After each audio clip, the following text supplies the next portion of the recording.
Bom dia a todos e todas. Meu nome é Fernanda Marrocos, eu sou pesquisadora da Cátedra José de Castro de Sistemas Alimentares Saudáveis e Sustentáveis e do Núcleo de Pesquisas Epidemiológicas em Nutrição e Saúde, ambos sediados na Faculdade de Saúde Pública da USP.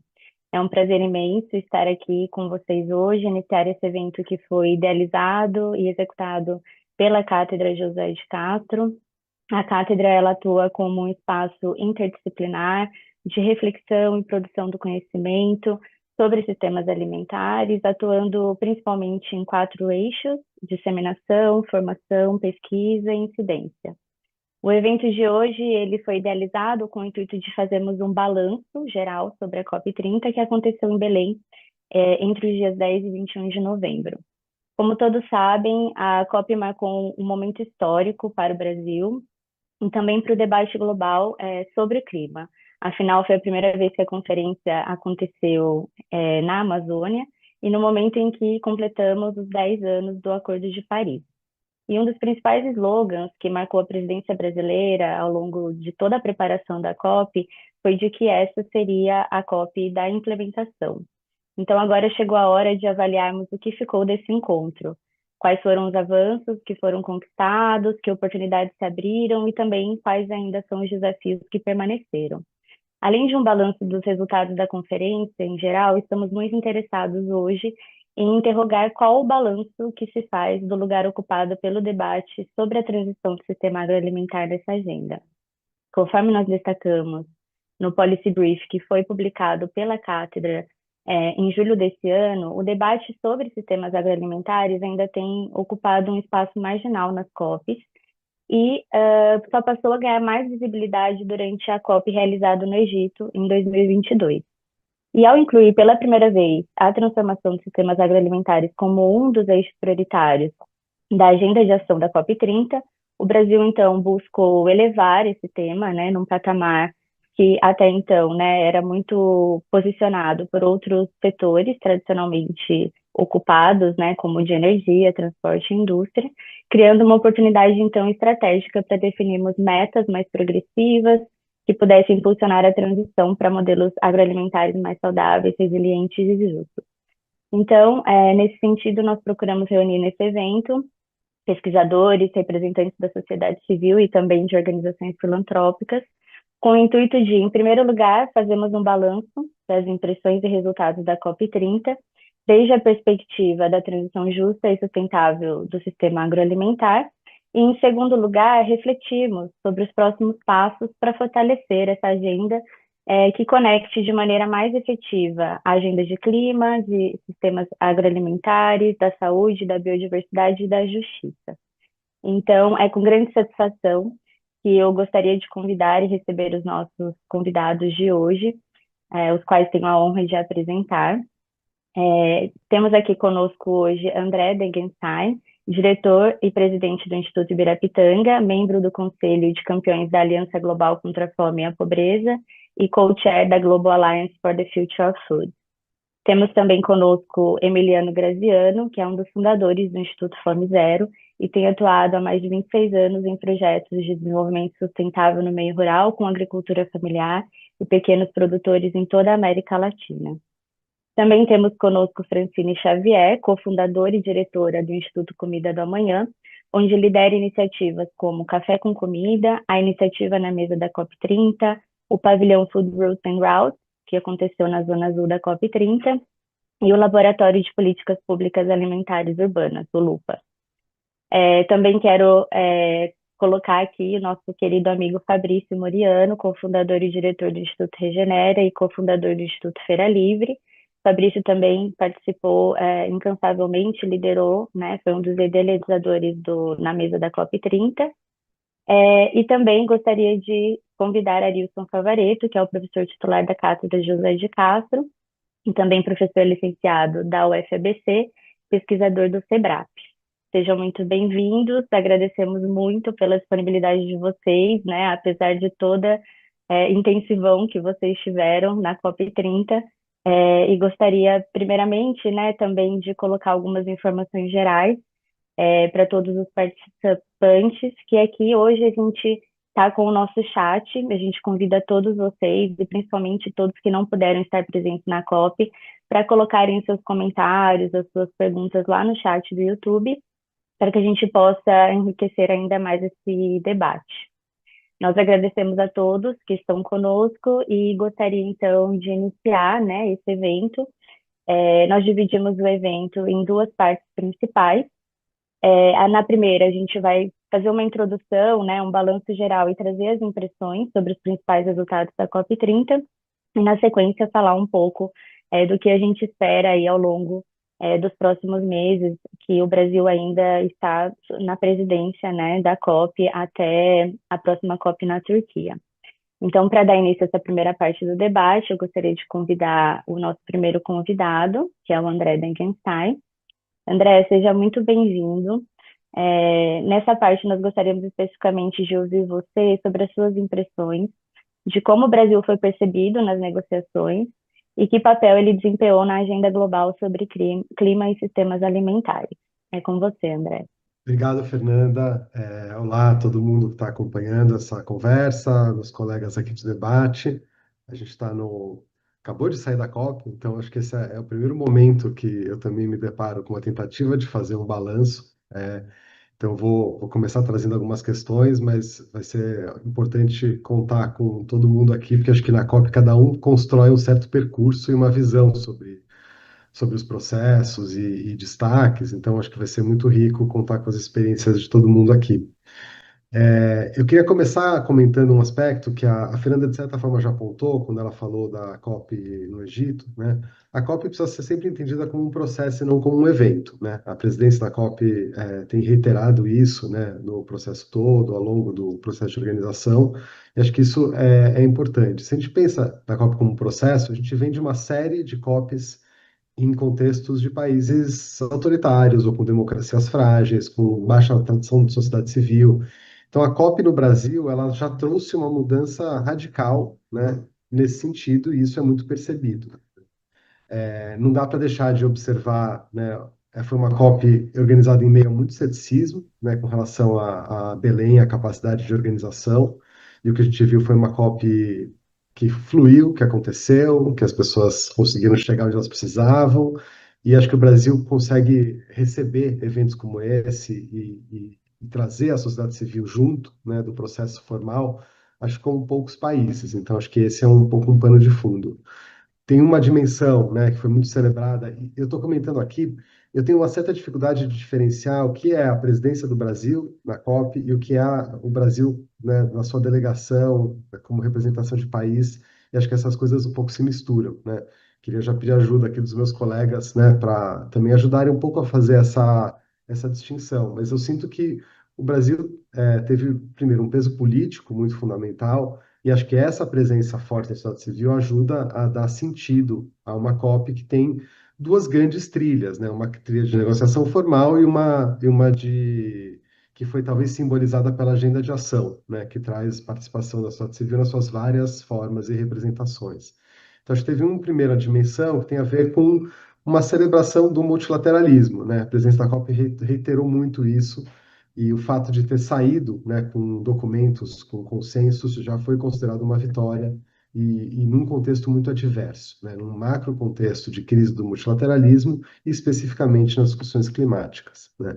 É muito difícil falar de sistemas alimentares também sem situar algumas das grandes questões, né, trabalhadas na COP. E eu vou apontar um pouco algumas coisas, talvez a gente tenha a chance de desdobrar isso.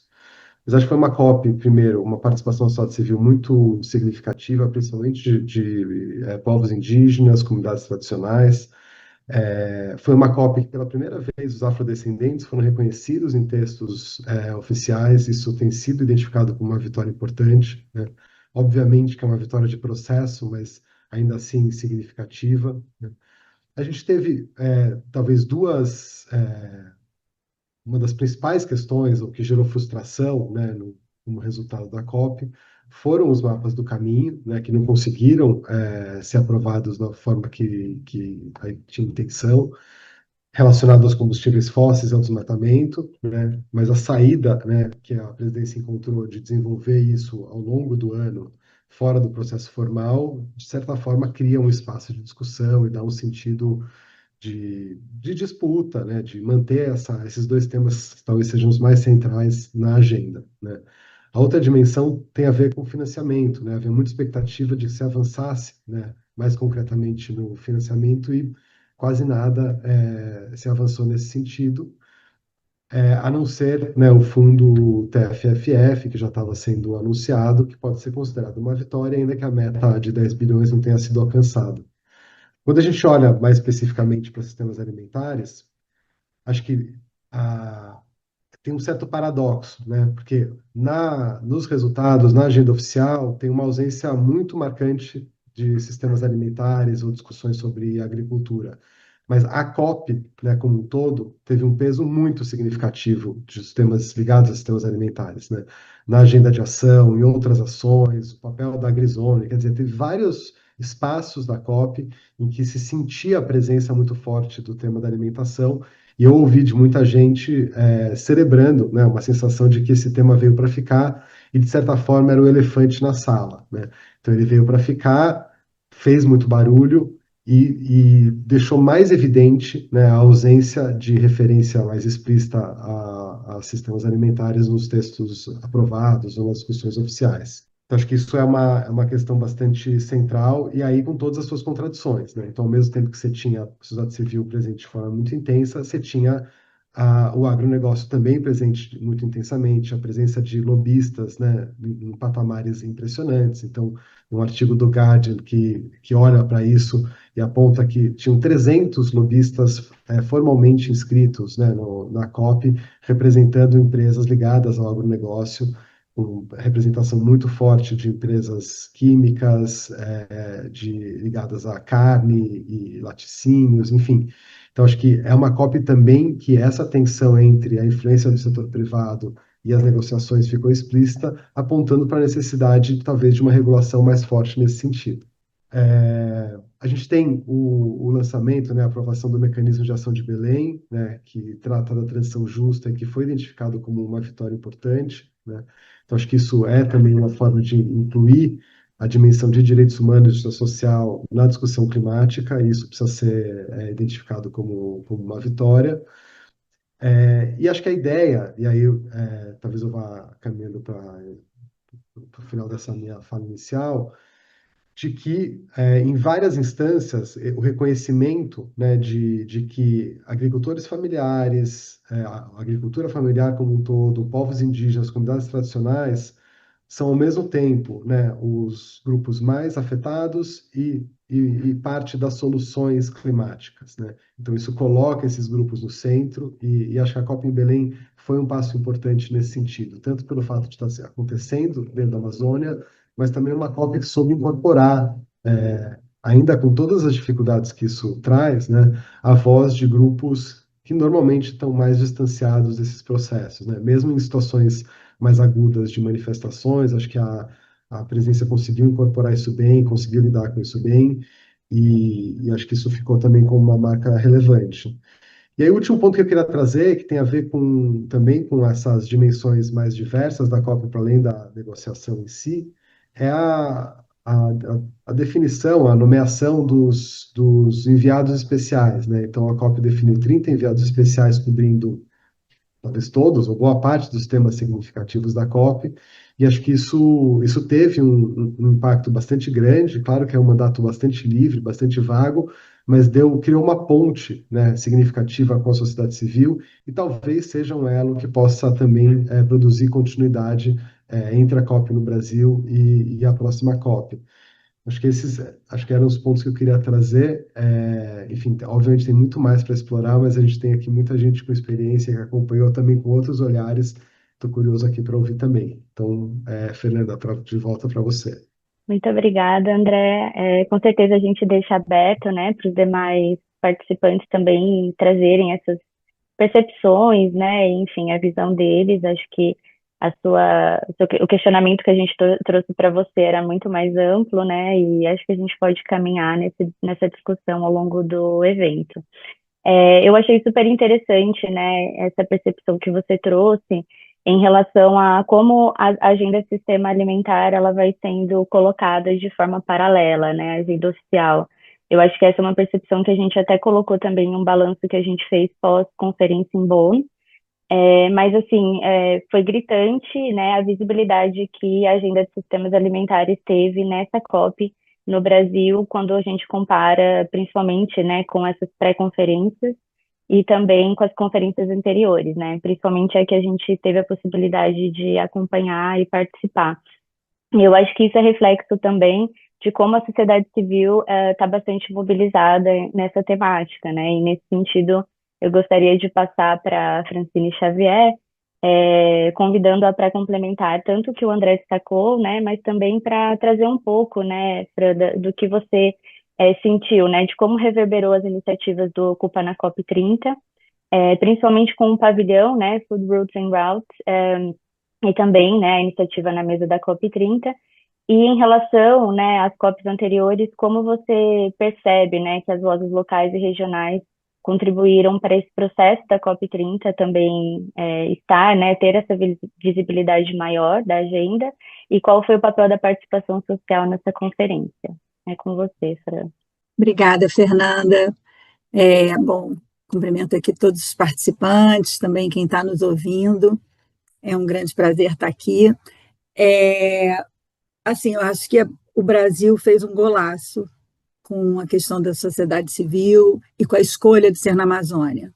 Eu acho que a oportunidade de ser na Amazônia, esse território que está em tanta disputa, né, que é tão abordado, que se fala tanto nas COPs em geral, né, como um espaço que é disputado para o bem e para o mal, e acho que foi um grande acerto trazer todos os olhos do planeta para cá. E acho que nós, da sociedade civil brasileira, cumprimos muito bem o nosso papel.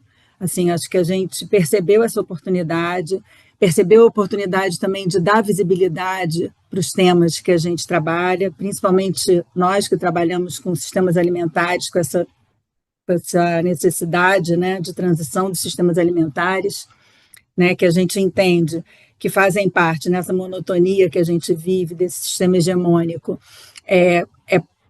nos trouxe até aqui, e também pode ser, essa transformação pode ser parte de uma solução. Acho que assim, é uma oportunidade que a gente tem e que a gente se agarrou a ela como uma oportunidade de trazer essa discussão para o centro da mesa, né? Para trazer para o debate. E acho que os sistemas alimentares já estavam entrando na COP, nessas discussões, mas eu acho que a gente conseguiu potencializar isso bastante. Acho que a oportunidade, né, de ter esse espaço do Food Routes and Roots nasce de uma construção que vem acontecendo desde 2024, quando a gente continua tendo esse coletivo que se chama Café com Comida, que hoje está com mais de 40 organizações que trabalham com sistemas alimentares e que, desde que a gente soube da COP, em 2024, a gente começou a discutir, né, que pautas que a gente tocaria. E nós entendemos que seria uma grande oportunidade trazer os sistemas alimentares para a COP. E aí, nesse caminho, a gente cria, com todas essas organizações, o Ocupa COP, que seria trazer os sistemas alimentares, o debate dos sistemas alimentares, o debate dessa necessidade de transformação, incluindo cada vez mais a transição ecológica, incluindo todos os debates que precisam ser feitos para essa transição, para a gente ter um sistema alimentar mais justo, saudável e sustentável, tanto para as pessoas quanto para o planeta. Então, nesse caminho, a gente, primeiro, acerta o Ocupa COP, e nesse caminho, o Regenera, que está aqui representado pelo Fabrício, traz para essa discussão o Na Mesa da COP, que aí o Fabrício vai explicar mais sobre isso, mas vou falar por alto, assim, é trazer para a alimentação da COP, né, esse debate do clima, trazer a discussão de que alimentação que a gente quer servir nessa COP, né? Que alimentação que fala com o que a gente está discutindo, né? Que é a mudança climática. Então, que alimentação é melhor para o planeta e que alimentação para as pessoas e para o planeta e que alimentação a gente deve trazer. E aí, nesse caminho, a gente nesse coletivo, a gente procurou ocupar todos os espaços possíveis, assim, a gente trocava informações de onde abriu para submissão, que casas que tem, que espaços tem na Zona Azul, que espaços tem na Zona Verde, como que a gente podia trocar credencial, enfim, nós mobilizamos e, a partir do segundo semestre, nós tivemos a oportunidade de coordenar a montagem do pavilhão Food Roots and Roots, né, que foi um pavilhão que teve o apoio do Instituto Ibirapitanga e da Tilt Collective. A gente buscou a co-curadoria da ACT, Promoção da Saúde, da Aliança da Alimentação Adequada e Saudável, da Articulação Nacional de Agroecologia, da SPTA, da CONAC, do Observatório das Economias da Sociobiodiversidade e da Colanza, para poder montar uma programação, para poder montar discussões e trazer esse espaço para um espaço onde a gente pudesse dar visibilidade para essas pautas. Um espaço onde a gente pudesse discutir a transição ecológica justa dos sistemas alimentares como solução climática, com foco na visão, experiência, conhecimentos e proposições sistematizadas e contribuições do Sul Global, trazendo a oportunidade de vocalização de atores que nem sempre conseguem entrar na Zona Azul, né? É importante dizer que esse espaço foi na Zona Azul, o espaço onde acontecem as negociações, e a gente teve a oportunidade de trazer, junto com esse coletivo, enfim, junto com todo esse ecossistema, né, de atores dos sistemas alimentares que trabalham nessa pauta, que esse espaço acabou sendo um grande espaço de encontro, onde todo mundo se sentiu acolhido e onde a gente pôde vocalizar todas essas visões, todas essas experiências e também trazer para a discussão. Acho que foi uma atitude super acertada, assim, acho que a gente conseguiu um golaço com esse espaço, e é um espaço que foi muito além de um espaço do Comida do Amanhã ou de qualquer curador. Eu acho que foi um espaço da sociedade civil brasileira que trabalha para a mudança dos sistemas alimentares, para essa transição dos sistemas alimentares.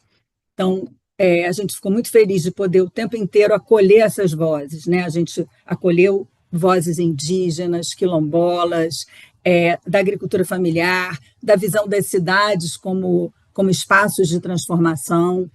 Então, foram discussões que a gente conseguiu trazer para dentro da Zona Azul. E também, acho que nessa organização coletiva do Café com Comida e de todas essas interações, a gente conseguiu também levar essas mensagens para fora da Zona Azul, nos espaços tanto da Zona Verde quanto da Zona Amarela, em espaços de discussão, até como também a Cúpula dos Povos também esteve dentro e nós estivemos também lá. Então, assim, buscar cada vez mais essa potência. E acho que a sociedade civil brasileira cumpriu o seu papel, assim, de fazer de vocalizar mesmo e de exigir o seu espaço, exigir um espaço de que a gente precisa fazer essa transformação, né? Principalmente num país onde mais de 70% das emissões vêm dos gases, vem dos sistemas alimentares e do desmatamento e do uso da terra, né? E até aproveito para falar, adicionando ao que o André falou, tem também um segundo mapa do caminho que será também sobre desmatamento, que talvez seja uma situação para a gente estar de olho, que talvez seja uma grande oportunidade de nós, como sociedade civil também, e nas negociações como um todo, incidirmos, né, para que sistemas alimentares esteja dentro dessa discussão, porque, pelo menos aqui no Brasil, é um dos principais emissores, né? Acho que eu fico por aqui festejando a participação da sociedade civil nessa COP. Obrigada. Muito obrigada, Fran. Obrigada pelas contribuições e também, realmente, a gente que acompanhou, né, desde a COP em Dubai, que acompanhando essa agenda de sistemas agroalimentares e chegando até aqui, foi bastante impressionante, né, de ver como esse grupo se fortaleceu. Então, um grupo que inicialmente surgiu, um grupo ali no WhatsApp, né, de instituições que trabalhavam nesse tema, acabou se fortalecendo muito e ao longo do último ano, realmente, a gente teve muitos encontros, né, que vocês organizaram pelo café com comida, e isso foi possibilitando essa troca, né, o pensar juntos. Então, fortaleceu muito. Eu acho que foi muito acertado, assim, ter esse pavilhão. Realmente foi bastante impressionante, assim, de ver, né, quantas atividades atreladas a esse tema foram realizadas lá. E eu aproveito então para convidar agora o Fabrício, né, para trazer um pouco da perspectiva e da experiência de como foi levar a comida de verdade, né, da agricultura familiar e agroecologia para a Conferência do Clima, a partir da iniciativa na mesa da COP30. E também, Fabrício, a gente gostaria que você discutisse um pouco, né, a respeito do que a COP30 revelou sobre os desafios de se implementar essa transição justa na região, né, onde foi realizada. Então é com você. Obrigado, Fernanda. Fica sempre mais fácil quando o André e a Fran falaram antes, porque de fato tem uma série de aspectos que eles já abordaram e talvez eu vá ressaltar no fim das contas. Eu acho muito legal que a gente não consiga saber precisamente onde começa e onde termina uma coisa e a outra, né? Porque ao mesmo tempo que o Comida do Amanhã, a Cátedra, o Sustentária, várias organizações fizeram parte da campanha do Na Mesa da COP30, a gente também fez parte do esforço, né, em rede que estava sendo orquestrado pelo Comida do Amanhã, que culmina com um pavilhão que de fato traz novidade, né? Acho que especificamente em relação aos pavilhões, se a gente for pensar por essa dinâmica, a gente tinha um pavilhão sempre lotado, com ideias do Sul Global e fazendo jus à sociedade civil brasileira, especificamente ao longo dessa COP. Então, acho que foi muito rico. Mas eu acho que eu ressaltaria também o aspecto caleidoscópico da COP, né? Porque ele já tem essa característica. Nessa COP especificamente, o diálogo entre o dentro e o fora foi, como previsto, né, muito mais intenso, com muitas casas em Belém onde os debates também aconteciam. E a parte que eu quero salientar mais, especificamente em relação à campanha do Na Mesa da COP30, é que lá dentro a gente tinha a Central do Cerrado, a Rede Bragantina, executando no restaurante da Sociobio o melhor exemplo do que a gente gostaria que acontecesse, né? Eu gosto muito de salientar que a gente tinha uma expectativa muito mais baixa do que o que de fato aconteceu. Não fossem essas redes baterem no peito e falarem, não, a gente consegue entregar comida de verdade a um valor adequado dentro da COP, a gente estaria agora analisando documentos de quantos por cento que foram comprados da agricultura familiar somente. Esse trabalho está sendo feito, a gente vai fazer um reporte depois, mas aonde eu estou querendo chegar, a gente viu logo no início da COP que o engajamento em relação a esse tema foi muito maior. Acho que também porque tinha uma bola quicando, né? A comida na COP era muito ruim. E nesse aspecto, eu gostaria de salientar duas coisas, né? Pelo lado de fora, no único dia de descanso, a gente tinha um banquetaço acontecendo. E nunca é demais lembrar, eu não coloquei em todas as entrevistas isso, mas a principal referência para o Na Mesa da COP30 é o banquetaço. Isso é um repertório de movimento social que é bastante simples, né? Eu preciso falar de determinados temas, eu começo com a comida, eu começo por meio da comida. E isso é um referente que estava na minha formação política ainda no Instituto Feira Livre, ali em 2018, né, quando a gente tinha perdido o Conselho Nacional de Segurança Alimentar. Basicamente a gente foi para a rua levando os alimentos. Então, isso acontecendo dentro da COP tem um aspecto que eu acho que é muito bonito de diálogo de dentro e fora, por mais que nem todas as pessoas que estivessem fora conseguissem ver a ação lá dentro, né? A gente ainda vai mensurar todos os impactos, mas tem alguns aspectos do dentro que eu gostaria de salientar para que a gente tenha uma noção de quanto que isso pode ser simbólico de um debate mais amplo. O aspecto do dentro que eu acho que eu mais gostei de acompanhar foi o debate sobre proteínas dentro daquele restaurante. Aquele restaurante era da força de trabalho, então esperava-se que houvesse proteína animal. E a gente sabe que proteína animal na Amazônia tem um debate muito amplo em relação à pecuária.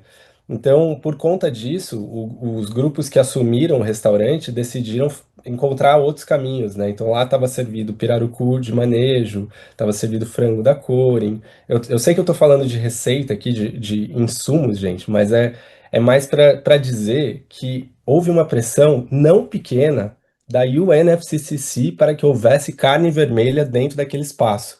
Então, aonde eu estou querendo chegar é que, assim, o status quo, a maneira de operar, o business as usual, ele é muito forte em relação às COPs, mesmo que isso seja clara e, obviamente, contrária à ação climática. Então, se isso ainda não atinge esses elos decisórios da UNFCCC, vocês podem supor o quanto que a gente ainda tem de trabalho como sociedade civil de sistemas alimentares para serem feitos, para que essas pessoas consigam se sensibilizar em relação a isso.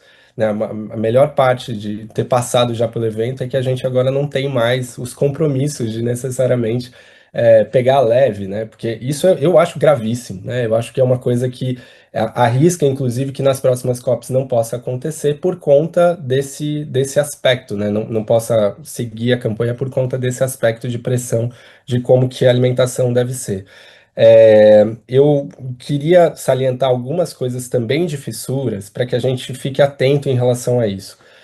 Eu gosto de acompanhar muito alguns conceitos especificamente que são nascentes. Eu acho que por meio deles eu consigo pensar melhor, Fernanda, em transição justa do que necessariamente pelo próprio conceito de transição justa. Então, ao mesmo tempo que eu vi o crescimento coordenado, eu acho que a Fernanda estava na sala quando a gente viu a apresentação na Alemanha, especificamente da nossa representação, apresentando pela primeira vez o conceito de agricultura.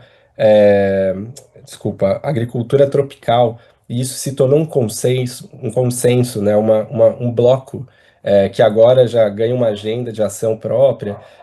A gente também viu nas fissuras, inclusive na AgriZone, que era um lugar que você tinha que tirar todas aquelas camadas de patrocínios péssimos, né, que estavam acontecendo no evento para conseguir ver o que estava atrás, e você viu um instituto socioambiental em todas as frentes em que estava com a agenda de sistemas alimentares tradicionais, que eu acho que é uma síntese muito interessante de uma série de inovações que acabaram de acontecer em relação à maneira de implementar as políticas públicas do Brasil, especificamente para povos e comunidades tradicionais. Então, você vê movimentos nos dois sentidos, e também, para finalizar, assim, pelo menos essa primeira parte, eu queria salientar para quem não esteve nas outras COPs, que aquele espaço da agenda de ação, a maneira como ele está estruturado, ele tem uma característica muito diferente das COPs anteriores. Né? A gente tem, dentro das negociações, uma série de travas, é só ver os documentos finais que saíram. A agenda de ação, ela criou um dispositivo que eu acho que pode ser de fissura, mas eu estou falando por um wishful thinking, olhando só para os documentos do nosso lado. Eu acho que a análise tem que ser feita com todos os documentos que foram apresentados. O que a agenda de ação tornou possível é que houvesse um voluntarismo em relação a algumas ações. Então, ao invés de você produzir um consenso entre todas as nações, por exemplo, em relação à soberania alimentar, em relação à agroecologia, você torna possível que uma das nações possa propor um plano que tenha esses termos, sem necessariamente ter que negociar com todas as outras nações. O que acontece quando isso tem um curto-circuito? Porque na prática não dá para fingir que não existem mais esses conceitos. Existe um plano que está acontecendo, liderado pelo Brasil, com esses termos especificamente. É suficiente? Não é suficiente. É só a gente olhar para o plano que emana do outro lado, para o raiz, que a gente vê que já tem 9 países juntos, que os mecanismos financeiros são muito mais amarrados. Mas aonde eu estou querendo chegar, gente, é que tem dispositivos que precisam ser reforçados. E esses dispositivos passaram a existir por conta dessa forma de lidar com a agenda de ação. Então, eu chamo atenção para isso, para que a gente possa ocupar essas fissuras que estão sendo trazidas. Definitivamente, a sociedade civil brasileira trouxe muito, mas eu acho que é importante a gente escutar como a sociedade civil mundial recebeu isso. Bom, então já vi que chegou aqui no meu primeiro período. Eu queria encerrar por aí, mas obrigado demais, Fernanda, e seguimos a conversa. Não, foi ótimo, Fabrício. Acho que você trouxe muito bem, né, essa perspectiva dos desafios também, de posicionar ali, né, a comida de verdade nesses espaços.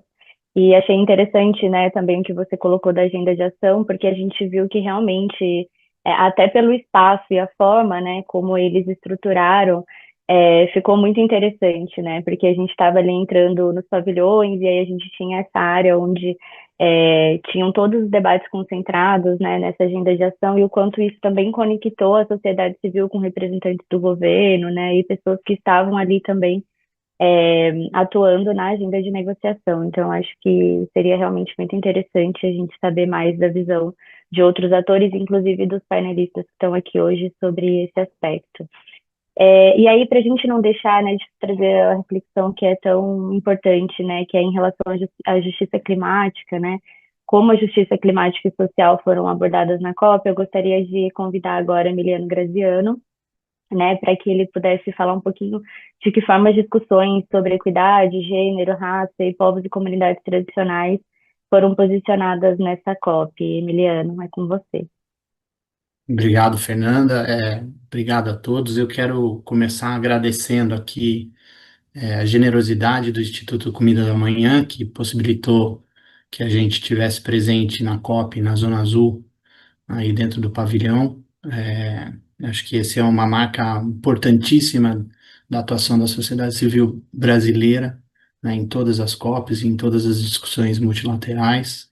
Obviamente também dos nossos colegas que estão aqui presentes, que enriqueceram muitos dos debates. Eu tive a sorte de participar com algum deles. E também dessa fortuita coincidência, né, que eu não acredito em coincidências, mas do nome, né, de Josué de Castro para a cátedra que está ancorando esse debate, que ele traz um ensinamento fundamental para nós que estudamos aí o seu legado, que a fome ela não é fruto só da ausência de comida, ela é fruto de uma ausência de direitos, políticas e de condições estruturais para que o ser humano possa viver plenamente. E nesse sentido, a discussão da política climática, da presença, né, desses diferentes atores é fundamental e foi muito marcante nessa COP, né? Essa COP marcou uma mudança, ao meu ver, de uma discussão técnica complexa, diplomática sobre metas globais, sobre carbono e financiamento, para a presença, né, definitiva e irrevogável do ser humano no centro dessa discussão. Dos movimentos sociais, dos povos indígenas, das comunidades tradicionais, das mulheres, né, e vários outros grupos muito bem representados e presentes nas discussões da Zona Azul. Né? É importante a gente lembrar que, apesar disso, a COP é um processo diplomático, né, onde os países e seus diplomatas discutem em reuniões fechadas, né, em reuniões restritas em alguns momentos, todas essas tecnicidades, mas eles estão influenciados por essa chamada Zona Azul. E essa presença importante dos movimentos na Zona Azul, né, destacando várias coisas, por exemplo, um estudo, né, um livro maravilhoso que a Cátedra lançou sobre sistemas alimentares e transições justas, falando das nossas monotonias, né, monotonia produtiva, monotonia da dieta alimentar, né, monotonias que impactam diretamente nessa questão do sistema da transição justa. Também essa presença do restaurante da Sociobio na própria Zona Azul, né? Serviu aí mais de 4.000 refeições por dia, o Fabrício depois tem esses números, mas são números impressionantes, né? Serviu comida de verdade para as pessoas que estavam acostumadas a comida ruim, né? Fast food, né? Ultraprocessados, que não são comidas, né? São aí uma junção de produtos químicos, né?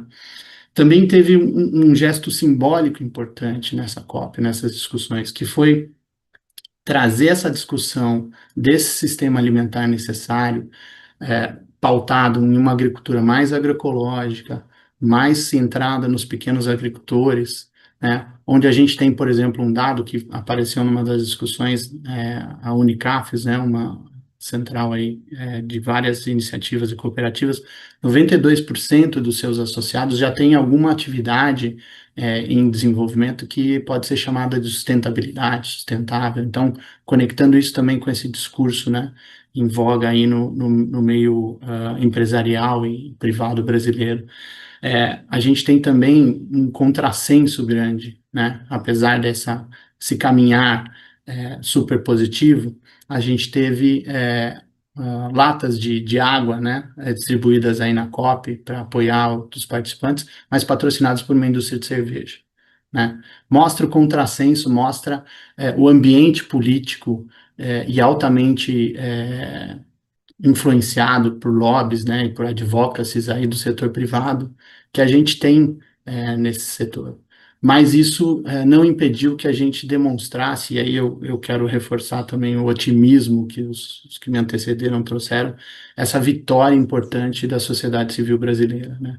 Nós estivemos presentes com muita força, com muita relevância em muitos locais.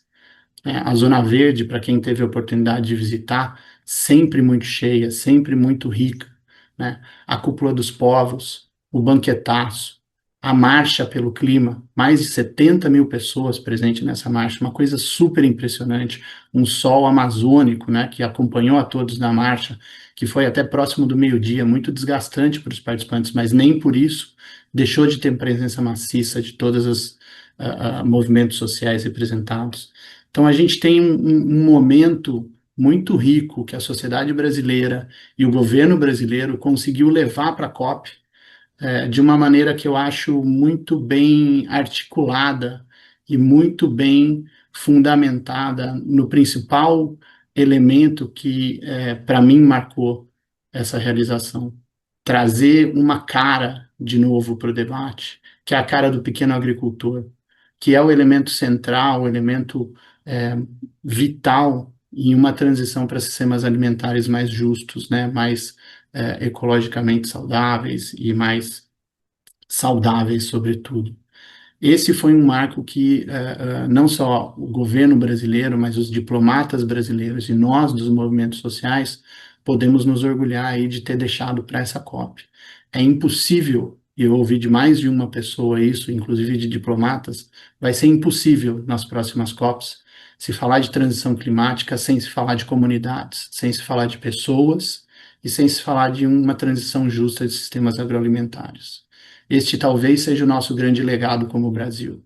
Levar a COP para o meio da Amazônia brasileira, levar a COP para o meio de uma discussão forte e intensa com a sociedade civil, foi um movimento muito positivo do governo brasileiro e da COP realizada no Brasil. Isso, a meu ver, e acredito que todos aqui concordam, marcou uma transição importante também no modo de se negociar a COP. A gente vem aí de COPs que foram realizadas em países, como disse o André, com democracias frágeis, né, países petroleiros, como se diz no jargão popular, e a gente teve um contraponto com uma democracia vibrante, uma democracia presente, diálogos que não foram simples, foram até tensos, né, com movimentos indígenas e sociais durante essa COP aqui no Brasil, mas diálogos democráticos. E esses diálogos democráticos marcam, a meu ver, a volta para esse processo do multilateralismo que nos é tão caro, né, e tão importante para uma discussão como essa discussão global.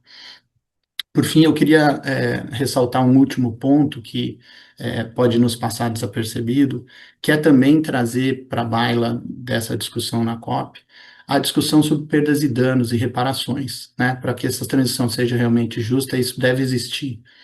E um número que me chamou a atenção e que eu gostaria de encerrar com ele é que há uma série de estudos aí que comprovam que cada dólar ou cada real investido nesse tema de prevenção, né, e resiliência climática evita que nós gastemos $5 em perdas e danos depois.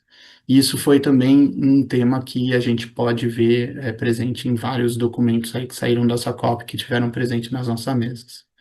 Então, queria parar por aqui para a gente deixar aí todos contribuírem e agradecer mais uma vez a oportunidade.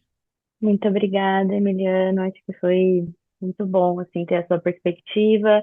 E também a gente agradece por você também mencionar, né, o livro da cátedra que foi produzido justamente para que a gente pudesse, durante a COP, né, ter essas discussões, né, trazer esse debate sobre o que a gente chama, né, de essa encruzilhada que a gente está vivendo, né, que é não podemos continuar da forma como estamos caminhando e como também traçar alguns caminhos, né, para transicionar esse sistema agroalimentar.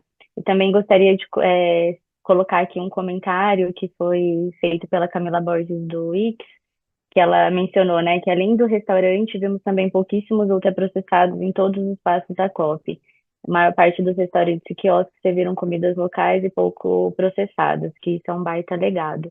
E realmente, né, a gente viu que nos quiosques centrais ali era praticamente ausente, né, a presença desses alimentos. Isso é muito bacana. Obrigada, Camila, por estar acompanhando a gente. Eu quero passar agora para o nosso convidado, que chegou um pouquinho depois, então eu vou apresentá-lo também. Bem-vindo, Patrick Carron, pesquisador do Centro de Cooperação Internacional em Pesquisa Agronômica para o Desenvolvimento e co-presidente do Agrópolis International, e também presidente do Conselho de Pesquisa Agrícola Internacional, ou CGIAR. Muito bem-vindo, Patrick. Estamos muito ansiosos para ter um pouco da sua perspectiva, né? Você que não esteve aqui na COP30, estamos ansiosos para saber qual foi a repercussão, né, que toda essa COP teve, né, e como isso chegou até você. Então, eu convido você para trazer um pouco dessas mensagens, né, o que mais chamou a sua atenção a partir das análises internacionais e dessa repercussão no âmbito científico global. E o que esse olhar de fora revela, né, sobre onde estamos na integração entre essa agenda climática e a agenda de transformação do sistema agroalimentar. Muito obrigada, Patrick, é com você. Muito obrigado, Fernanda. Muito obrigado pelo convite. Fico muito feliz de ficar com vocês e de compartilhar o que é realmente uma percepção superficial e de longe, hein? Como você falou, eu não participei, então é muito mais através do que eu sei, do que eu pude ler na mídia, acompanhando de longe. Então, por favor, aceita isso com muito cuidado, as minhas ideias. Primeiro, gostaria de começar com 3 paradoxos. O primeiro é de ter organizado em Belém. De longe, fica muito surpreendente, e Emiliano apontou para isso, fica muito surpreendente de organizar a COP num lugar que aparece como um símbolo da deforestação. Eu estou falando de longe.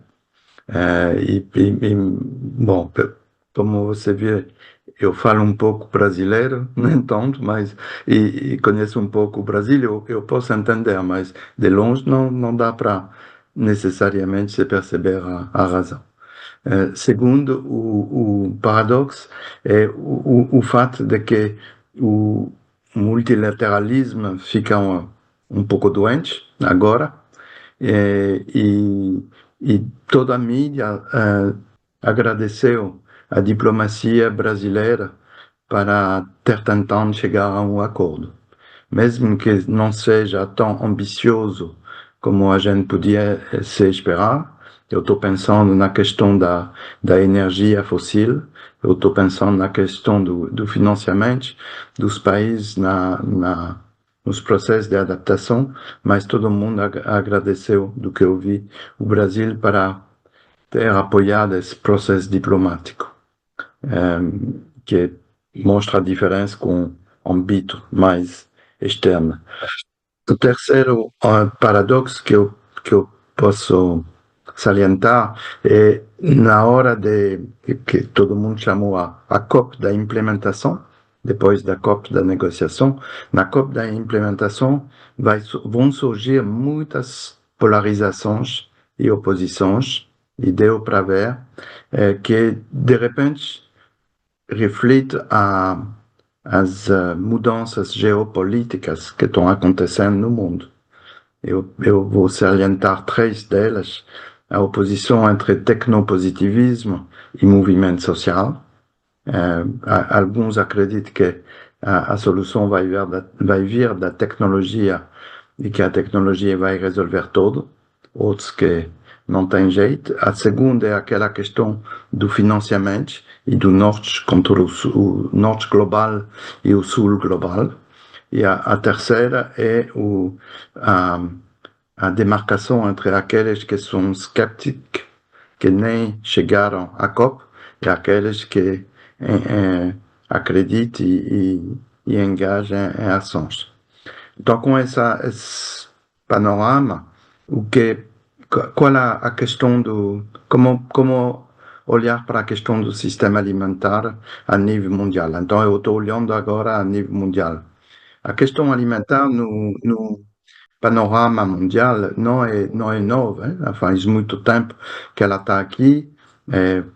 com certeza, através primeiro do comércio, antes de nós termos algumas organizações mundiais, principalmente depois da Segunda Guerra Mundial, mas no século XX, toda aquela questão alimentar e da agricultura era enfoncava a fome, o aumento da produção e o abastecimento.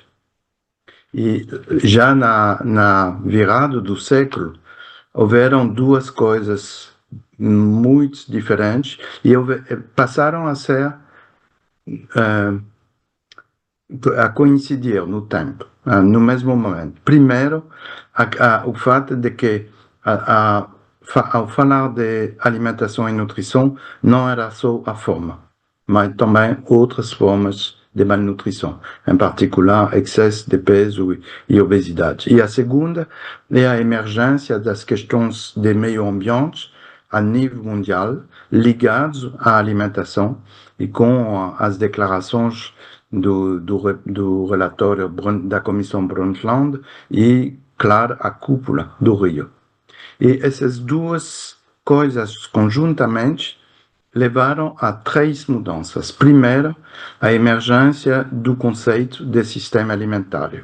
É bastante novo, aquele conceito, e aponta para interconexões entre meio ambiente, justiça social, crescimento econômico, etc. E esse avanço intelectual se traduz concretamente em novas iniciativas nos órgãos de pesquisa. Eu posso apontar para isso no CIRA, da minha instituição, ou no CGIAR. Todo mundo agora nas instituições de pesquisa fala de sistemas alimentares. A segunda é novas formas de expertise.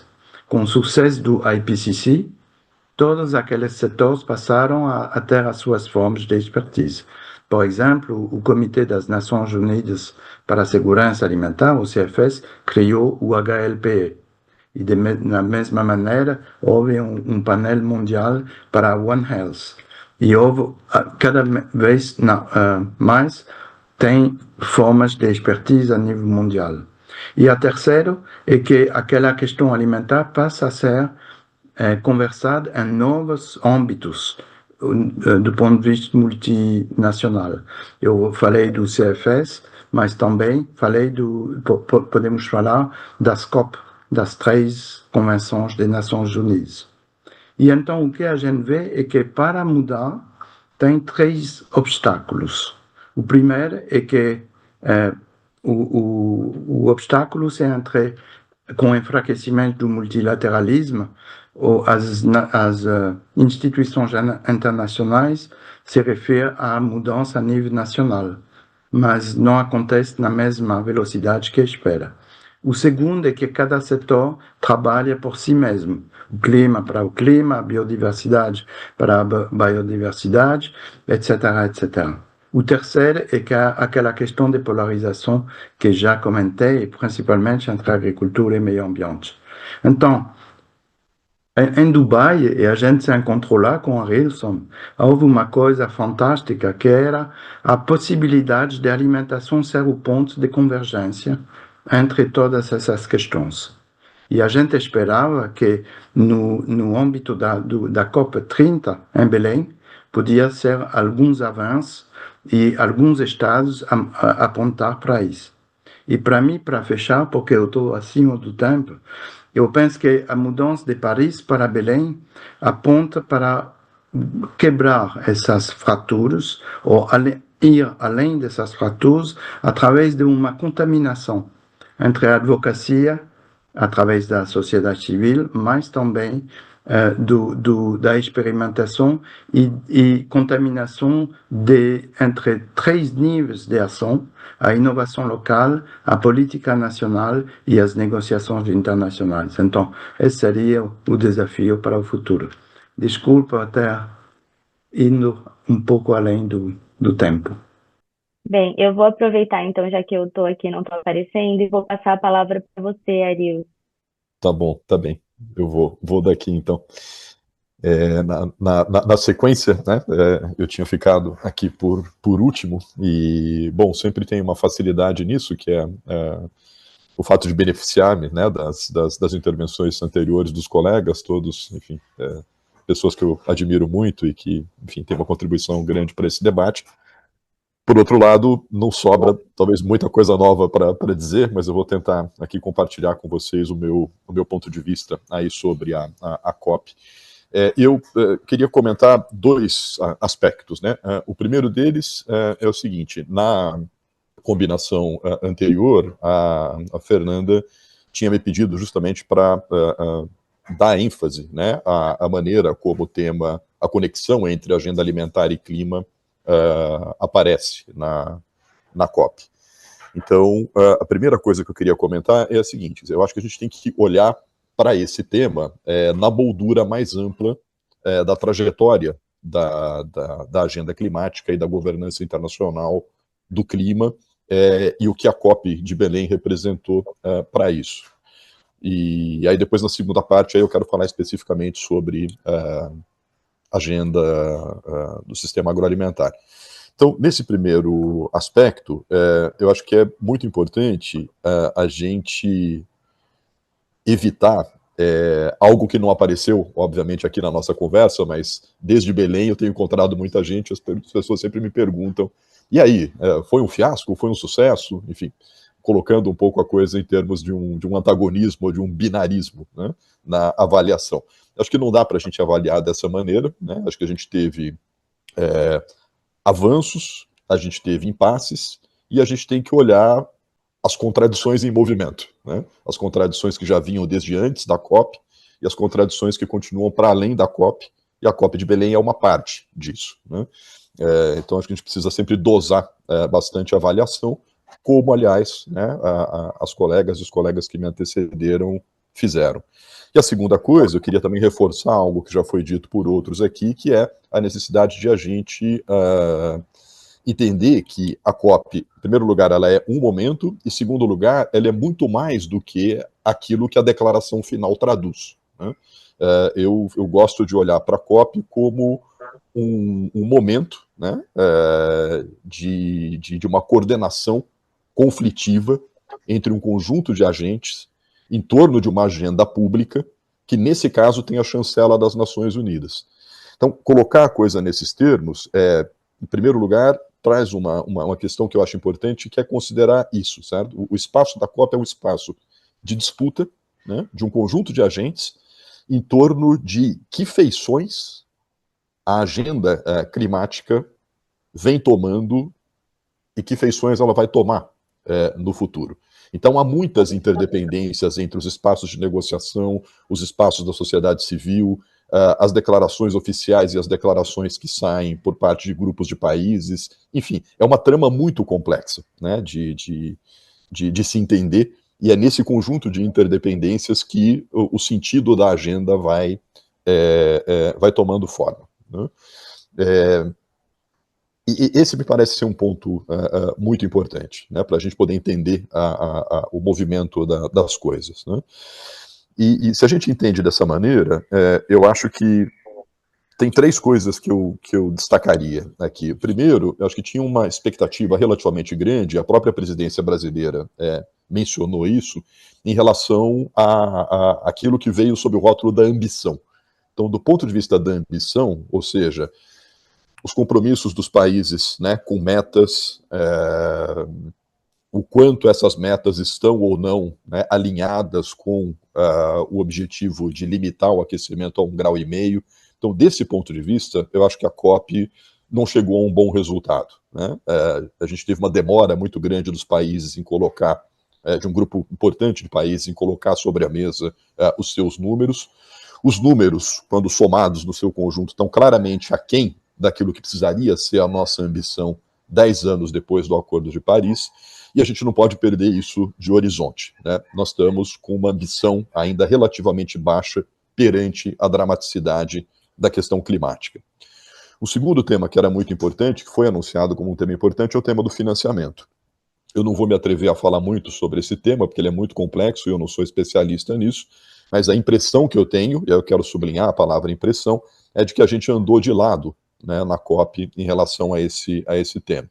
Não chegaria a dizer que houve retrocessos, pelo que eu consegui entender do debate todo, mas não acho que a gente teve avanços significativos.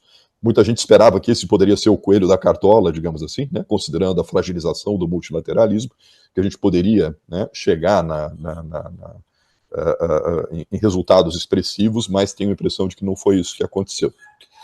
E tem uma espécie de meio termo, um terceiro tema importante, que é o tema, né, dos mapas do caminho. O mapa do caminho de combustíveis fósseis e o mapa do caminho do desmatamento.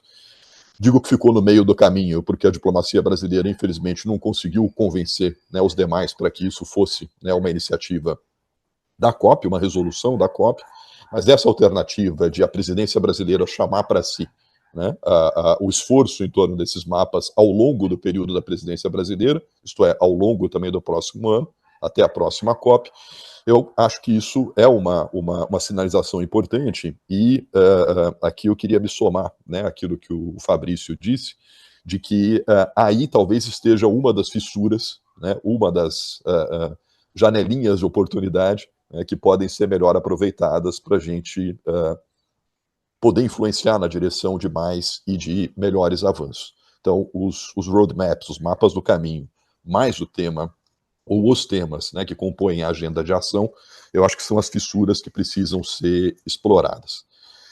Falando especificamente sobre sistemas alimentares, eu queria também comentar 3 coisas rápidas, né? A primeira delas, eu acho que a primeira coisa que chama a atenção é o contraste entre a relativa ausência do tema, né, na declaração final, enfim, nas negociações oficiais, né, por assim dizer, e a enorme proporção que esse tema vem tomando e tomou na COP de Belém.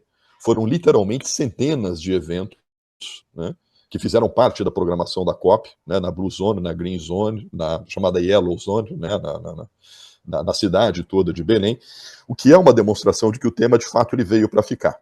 Né? Então, se a gente olha em retrospectiva, o espaço desse tema na agenda geral da COP, ele aumentou muito, né?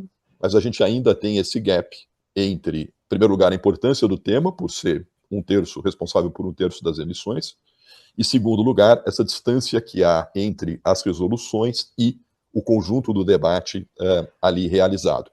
Mas, repito, isso tem que ser visto numa trajetória, e a trajetória do tema é claramente ascendente, ainda que exista esse gap. Esse é um primeiro ponto.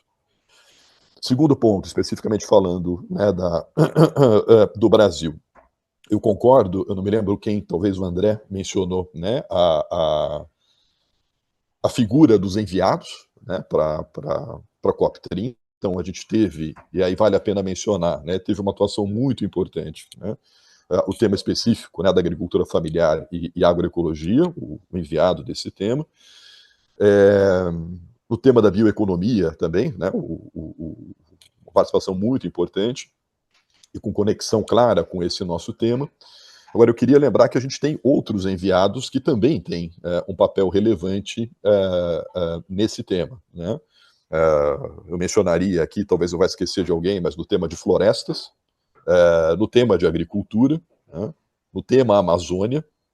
Certamente tem algum outro que eu estou me esquecendo aqui, mas o que eu quero mencionar é o Brasil tem enviados especiais que seguem trabalhando ao longo dos próximos meses em aproximadamente meia dúzia de temas que tem muito a ver com a agenda da transição do sistema agroalimentar. O mandato desses enviados é muito aberto, né, mas eu acho que a gente tem que fazer uma ação, né, no sentido de fortalecer o diálogo com esses enviados e, na medida do possível, entre alguns deles, para que essa ação possa buscar alguns pontos de convergência. Acho que esse é um ponto importante. E acho que não é um mero detalhe o fato de que o Brasil enfrenta dificuldade para fechar o Plano Clima, que é o nosso instrumento, digamos assim, mais importante para tentar coordenar políticas, né? A gente sabe aqui no Brasil que houve muita tensão em torno da elaboração do Plano Clima, né, no que diz respeito ao papel da agricultura, a relação entre, né, o sistema de produção na agropecuária e o desmatamento, e o fato dessas tensões terem ido, né, até o último dia da COP, eu acho que é significativo do fato de que o Brasil ainda não tem uma estratégia de transição para o sistema agroalimentar, e isso precisa ser um objeto de discussão entre nós. A simples junção dos vários temas não resulta uma estratégia, e esse é um tema sobre o qual a gente precisa conversar. E por último, porque eu também acho que eu já estou aqui no limite do meu tempo, eu vou só mencionar que nessa parte, né, da agenda, para além da declaração oficial, formal e final da COP, tem uma série de documentos que sinalizam oportunidades de incidência que a gente precisa estar atento no próximo período. O tempo não vai me permitir falar muito sobre cada uma delas, mas então eu só vou mencionar, né, eu começaria mencionando, né, a Declaração de Belém sobre fome, pobreza e ação climática centrada no ser humano, que traz uma conexão muito importante com o tema da justiça, que traz uma conexão muito importante entre o tema da fome e da pobreza, sistemas de proteção social e clima, né? Essa é uma agenda e uma sinalização importante que está nesse documento. O TFFF, né, o instrumento para florestas tropicais, também na sua forma de implementação, eu sei que é um instrumento muito controverso, a gente pode em algum momento depois entrar nessa discussão, mas ele também traz uma abertura que eu acho importante e merece atenção. A iniciativa, né, que responde pelo acrônimo RAIZ, né, sobre investimentos em agricultura resiliente, também é um instrumento, né, que prevê um mapeamento global de áreas de restauração, uma avaliação sobre soluções viáveis para a restauração. Esse tende a ser um instrumento que pode também mobilizar muitos recursos e é muito controversa a maneira de a gente trabalhar estratégias de restauração. Elas podem ajudar na agenda da justiça, ou elas podem, inclusive, trazer complicações para o tema da justiça climática, dependendo do tipo de soluções adotadas. A gente teve também uma declaração sobre fertilizantes. Vamos lembrar que o tema dos fertilizantes é muito importante. No caso brasileiro, as emissões relacionadas ao uso de fertilizantes, se fossem contabilizadas, seriam superiores, inclusive, às emissões da indústria no Brasil. Então, o documento ainda é, no meu modo de ver, relativamente vago, mas a sua implementação pode trazer também aqui uma janela de oportunidade importante. Há um documento sobre avanço no combate ao desperdício de alimentos. Há um documento sobre produção de biocombustíveis que tem uma interface clara com o uso da terra para a produção de alimentos e sobre o avanço da fronteira agropecuária em áreas ricas em biodiversidade que merece atenção. Enfim, eu mencionei aqui meia dúzia de documentos.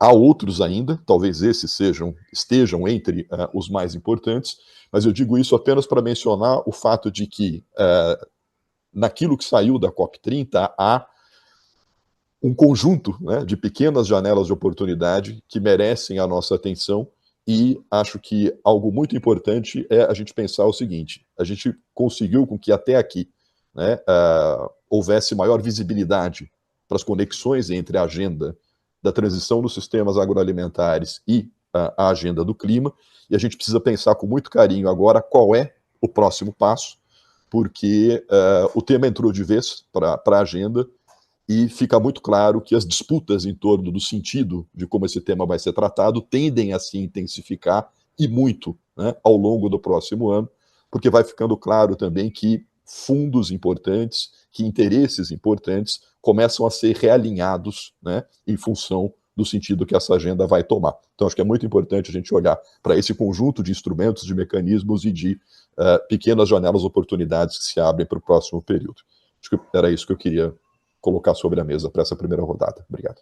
Muito obrigada, Arilson. Acho que é fundamental, né, você já colocar isso, porque realmente a segunda parte do nosso debate é justamente, né, esse olhar sobre como a gente consegue trazer algumas perspectivas específicas, né, com base nesses desdobramentos pós-COP, e pensar em ações, né, que podem ser colocadas nesse período, principalmente dos próximos meses, em que a gente ainda está sob presidência do Brasil.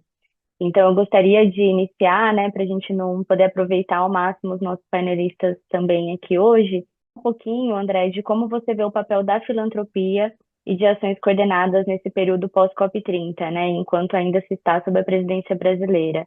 Como que você vê justamente que a gente possa explorar essas janelas de oportunidade, né, então, do seu ponto de vista, sendo aí um representante, né, fundamental das organizações filantrópicas.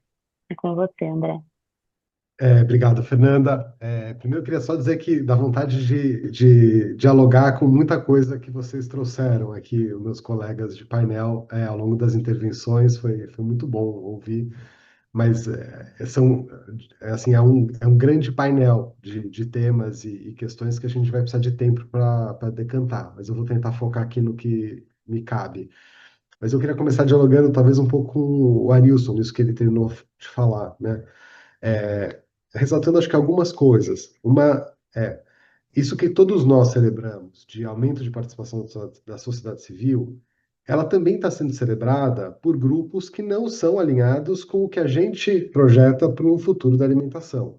E a sociedade civil também é o campo da diversidade. Então, eu ouvi esse mesmo tipo de celebração em eventos organizados por associações do agronegócio, celebrando a força da. Eles não usam necessariamente o termo sociedade civil, mas o sentido é esse, a força do tema da alimentação na COP, e isso que você traz, Arilson, de que tanto a agenda de ação, que o Fabrício fez referência muito bem, como um campo de disputa, né? Acho que esses são, né? Os mapas do caminho, saindo da negociação oficial, acho que tudo que a gente está vendo é um campo de disputa mais forte, né? Fora dos processos formais, na sociedade civil, e a filantropia tem um papel aí, eu acho que é muito maior entre COPs do que na COP propriamente, né? A filantropia não senta na cadeira da negociação, né? Ainda bem, e o seu papel está justamente em apoiar, fortalecer certos processos, a sua capacidade de convening, né? De colocar atores diversos, né? Para conversar. E se ela não tem condição de nivelar esse jogo, e aí eu estou falando do campo da alimentação, né, do que existe de capacidade de mobilização e recurso, né, do agro, da agricultura industrial, ele pode criar brechas, ele pode apoiar certos espaços, e eu acho que um papel importante é justamente também dar visibilidade para essas assimetrias de poder, para os conflitos de interesse. Eu acho que isso é algo que a filantropia tem condição de fazer, e é um espaço difícil de incidir, mas com um potencial muito significativo de produzir algum resultado. O exemplo dos enviados especiais é um que eu também fiz menção em vários momentos, até porque o Ibirapitanga apoiou 3 desses enviados, né? Além dos que o Arilson mencionou, a gente apoiou enviado especial para a transição justa e para a equidade racial, né? Que tem, enfim, a ver com nossa outra área de atuação, mas que eu sinto que todos eles são muito representativos dos seus campos, têm mandatos significativos e nada de recurso e nada de estrutura, né?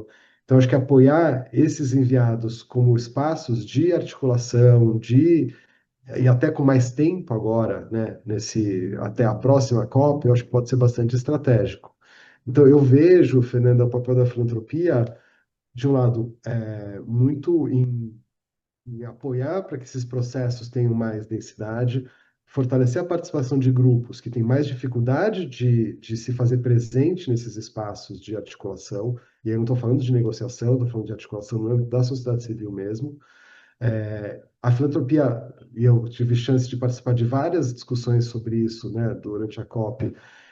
O grande diferencial dela não é a sua capacidade de investimento, né? Então, nesse sentido, ela é pouco significativa, né, para dar as grandes respostas, né, do financiamento necessário para fazer avançar as nossas agendas centrais, mas ela tem condição de facilitar processos. Então, eu acho que a filantropia deve cuidar do seu papel, né, no sentido de fortalecer organizações e grupos e movimentos, né, e muitas vezes esses grupos não têm outras fontes de recurso ou têm mais dificuldade de acessar outras fontes de recurso, e entender que ela pode ter um papel político, estratégico importante nessa relação que se estabelece. Eu acho que a presidência do Brasil, né, e é difícil até sintonizar isso, né, ela começou agora, né, O Brasil tem uma postura muito aberta, né? E essa presidência em particular, ao engajamento da sociedade civil, e acho que a filantropia deve estar atenta para desenvolver mecanismos para que isso seja possível. Então, eu vejo muito do papel da filantropia nesse sentido, além daqueles muito discutidos hoje, relacionados aos mecanismos financeiros propriamente, né? De viabilizar certos mecanismos, de destravar recursos, né? De outras fontes, direcionando para áreas, enfim, desejáveis. Mas acho que isso é o que está sendo muito falado quando a gente discute sobre finanças climáticas. Eu sinto que falta uma reflexão do papel da filantropia em outras áreas que são muito estratégicas, justamente na relação com a sociedade civil. Maravilha, André, muito obrigada, viu, por trazer suas contribuições e realmente acho que, né, um dos eventos que vocês organizaram durante a COP foi muito interessante, né, pautando justamente também como a gente pode trilhar um caminho conjunto, né? Então, unindo esforços de diferentes organizações filantrópicas e que é crucial para que a gente possa avançar de forma mais veloz, né? Como a Maurício falou, os avanços ainda estão sendo muito mais lentos do que a gente gostaria, então é essencial ter o apoio das organizações filantrópicas nesse sentido. E aí eu passo novamente agora para o Fabrício, para a gente saber um pouquinho, Fabrício, do que você considera possível, né, em termos dessa continuidade dos esforços para ampliar esse espaço simbólico e político da agricultura familiar, né, dos movimentos da agroecologia e da Amazônia no futuro do debate sobre o sistema agroalimentar nesses espaços de governança global. Queria que você trouxesse um pouquinho desse seu olhar, pensando justamente nisso como um processo, né, daqui para frente, o que você gostaria de pontuar. Muito legal. Eu acho que, de novo, a gente tem mais resistência de uma certa burocracia que opera da mesma forma do que necessariamente no campo das ideias, assim, sabe? Eu não, acabei não falando muito sobre, né? Mas é isso, uma média de 4.000 refeições diárias só no restaurante da Sociobil, mas a gente ainda tem que apurar tudo que está nos outros restaurantes. A minha impressão geral é de que também tinha uma tese em relação à comida internacional, né? A gente escutou muito sobre esse fantasma, porque ninguém tem acesso ao Host Country Agreement. Então, na prática, a gente só tem o fantasma do Host Country Agreement, que estava sempre pairando, falando que você tem que dar opção internacional. E aí, quando você olhava para os restaurantes, tanto na Green quanto na Blues Rony, os de caráter internacional, eles estavam vazios, né? Agora, os que tinham a nossa culinária, em geral, atraíam muito mais gente, era uma comida muito mais nutritiva. Então, tem muito número para ser levantado, e obviamente que a gente vai levar isso para a nossa diplomacia. A reação dentro da diplomacia também foi muito diferente, né? Todo o grupo relacionado com a Aliança contra a Fome e a Pobreza, que estava por trás também da Declaração de Belém, fez questão de fazer um elogio rasgado, almoçaram várias vezes lá, né? O ministro Paulo Teixeira, o ministro Camilo, o presidente do BNDES. Assim, a gente teve claramente uma mobilização de parte de setores do governo brasileiro que entenderam do que se trata aquilo. Se esses setores vão ser majoritários, se esses setores vão ter força política para a gente entregar esse bastão, acho que tem muita coisa. A gente estava, inclusive, se preparando para a Austrália e, de repente, agora é Turquia, né? Então, isso muda tudo, gente. A gente teve 2 anos para se preparar aqui, né? Só de levantamento de dados de agricultores, a gente teve 1 ano e meio. Na Turquia, eles vão fazer em menos de 1 ano, né? Todo esse trabalho. Além do fato de que tem que haver uma conexão entre sociedades civis aqui e de lá e tal. Mas aí, só salientando também uma outra parte que eu acho que vem me caindo a ficha muito mais, né, de um tempo para cá, talvez seja um olhar muito de instituições participativas, mas de fato tem muitas semelhanças entre o multilateralismo e as instituições participativas. Tem esse olhar a priori em relação à normatividade que a gente espera da COP, né? É a Conferência do Clima, então a gente espera que os acordos aconteçam ali. Só que esses acordos acontecem por meio de consenso, então a frustração com o consenso aumenta cada vez mais. E isso faz com que a nossa energia vá para outros lugares, né? Vá para os lugares, seja na discussão dos pavilhões, seja na discussão da agenda de ação e os outros repertórios. O que eu gosto de salientar sempre é que lá nos estudos da participação, a gente passou muito tempo batendo cabeça sobre a normatividade de uma instituição participativa. Então, quase como, se você tem uma instituição de habitação, você pressupõe que, como efeito dessa instituição, você vai produzir habitações melhores, né? E o que acontece é muito mais complexo do que isso. Mas tem uma característica que eu acho que vem de lá e que eu continuo observando na COP com a mesma, com a mesma empolgação, que é a vocalização de novas agendas. Então, ali é o lugar onde você ganha, vamos dizer assim, corpo para determinadas agendas que parecem de nicho ou que você não sabe se você está conversando com outras pessoas e ali você encontra essas outras pessoas. Acho que isso aconteceu massivamente na sociedade civil brasileira nesse ano, mas eu acho que para as próximas COPs a gente precisa encontrar os aliados de outros lugares, né? Os aliados que estão falando na mesma frequência que a gente. Eu acho que por meio da desculpa ou do caminho da alimentação, definitivamente a gente já encontra vários. Mas eu gosto muito de pensar que a gente se separa de alguma forma nos esforços de incidência. Eu vejo que uma parte do grupo, até aqui mesmo, né, foi olhar mais para a Declaração de Belém, outra parte foi olhar mais para o Terra, e a gente olhando de uma forma crítica também para o Raízes e a declaração de uma forma geral, fica evidente, assim, né? O que entrou na declaração, eu gosto de lembrar, inclusive, dos enviados para isso, né? Porque os campos todos de sistemas alimentares, né? O enviado de bioeconomia estava fazendo pressão para que entrasse algum aspecto, o enviado de agricultura familiar, a mesma coisa. E na prática não entrou nenhum dos campos, ficou um documento beirando o anódino, né? Na fala de pessoas que estavam bem envolvidas nesse próprio documento. E o que eu quero dizer tem acenos aí que são passos muito minúsculos no nível das nações, mas ao mesmo tempo tem uma série de outros aspectos que apareceram pela primeira vez, que ganharam corpo, que assim, podem ser ditos alto e bom som, né? E aí, quando eu falo do exemplo da agroecologia, é porque realmente a gente passou vários anos sem ter qualquer possibilidade de menção desse termo, né? Então, abriu-se uma nova possibilidade. Se ela vai ser suficiente ou não, acho que depende muito também de como que a gente faz isso acontecer. Mas é isso, eu queria só salientar esse aspecto de a gente pode olhar com a nossa normatividade de aonde a COP deveria chegar, mas não esquecer que no caminho tem muita coisa nova que precisa ser incorporada para o próprio repertório de sistemas alimentares da sociedade civil. Obrigada, Fabrício.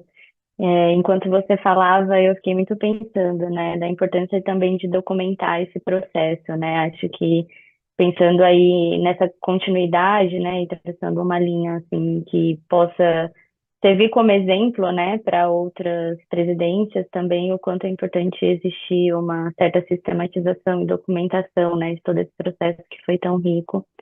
Então, obrigada pelas contribuições. E eu vou passar agora para a Francine, novamente.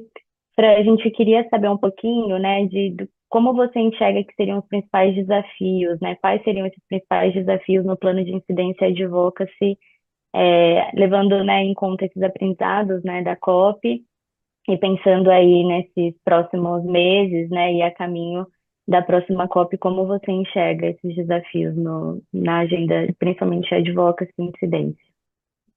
Então, eu acho que a primeira coisa para a gente pensar, né, é como que essas diferenças entre as agendas domésticas e as agendas internacionais que a gente vai ter, né, e as agendas internacionais que a gente já tem, e como que a gente vai poder fazer essa incidência em cada um desses espaços, entendendo como que a gente pode fazer essa vocalização para que ela seja mais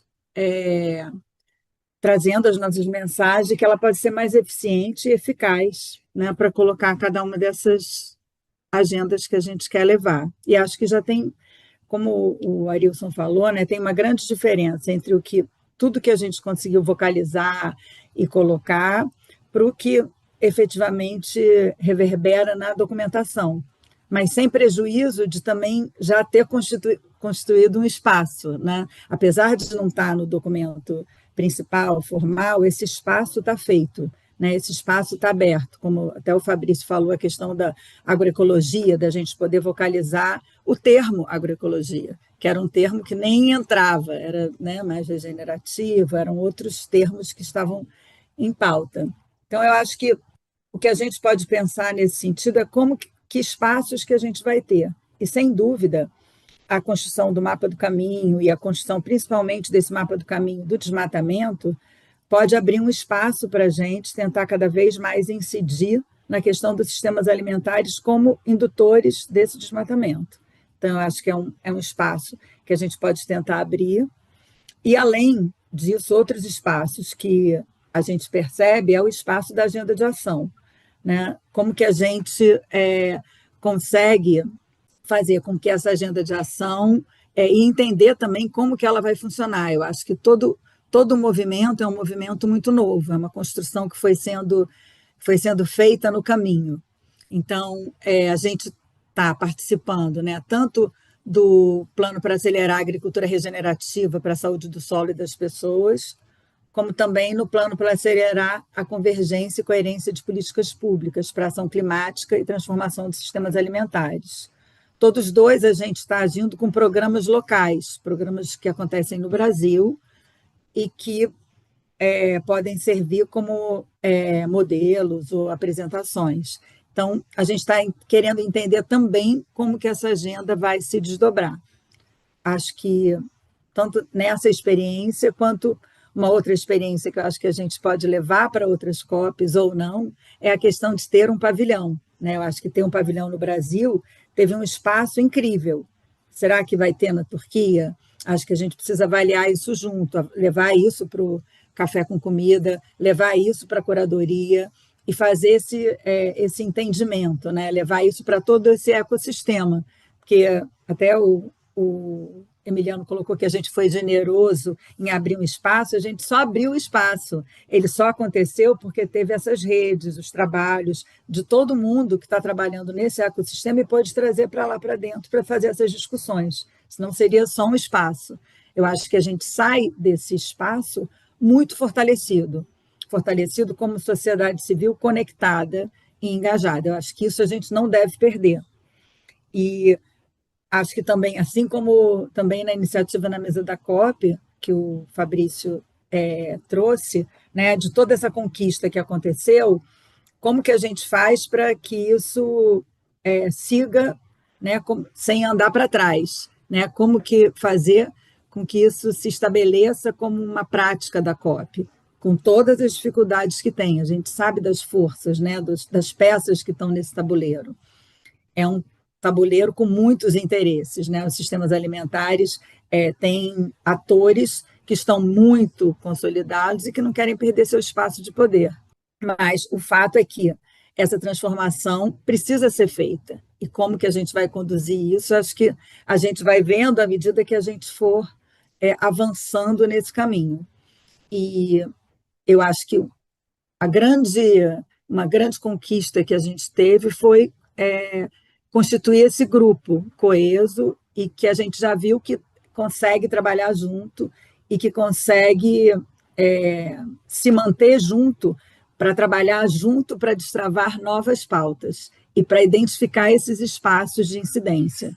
Eu acho que a gente não pode perder essa oportunidade de agir em conjunto, sempre de olho onde a gente pode incidir melhor, onde a gente pode voltar nossos esforços, né? Porque, ao fim e ao cabo, os nossos recursos não são tão abundantes, mas eu acho que a nossa força está cada vez mais consolidada. Eu queria terminar com esse chamado mesmo, né? Para a gente se unir e ficar acompanhando esses desdobramentos e como que a gente pode fazer esse trabalho como sociedade civil e cobrar, né, todos esses avanços e não deixar que eles façam que aconteça nenhum retrocesso nesse sentido. Acho que é muito mais um chamado aqui. Fico por aqui. Obrigada pela oportunidade.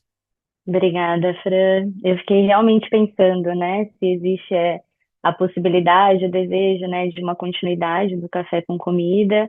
Acho que pelo que você sinaliza, acredito que sim, até porque existe já essa construção e esse legado, né? Então, com certeza, vai ser algo muito positivo para a gente continuar caminhando juntos aí nesse período pós-COP. Eu também queria agora chamar o Emiliano novamente para a gente trazer um pouco esse olhar, né? A gente percebeu assim que o Brasil procurou, né, tanto durante a presidência do G20 e depois na sequência presidente da COP, manter um certo alinhamento, né, entre algumas ações e algumas agendas. E aí, Emiliano, a gente gostaria que você falasse um pouco, né, de que maneira os espaços como a Aliança Global contra a Fome e a Pobreza podem se conectar mais e melhor com a agenda climática nesse período, né, pós-COP. Se você puder falar um pouquinho sobre isso. Claro, obrigado de novo, Fernanda. Acho que isso parte de uma primeira constatação que é simples e poderosa, essa sua pergunta, que fome e clima não são agendas paralelas, né? São a mesma agenda, né? E essa é exatamente a visão que levou o Instituto Fome Zero, né? Reforço aí, graças a também a generosidade do nosso Instituto super parceiro Comida do Amanhã, que aliás divide com a gente a cadeira, né, na Aliança Global, junto também com a visão mundial, ah,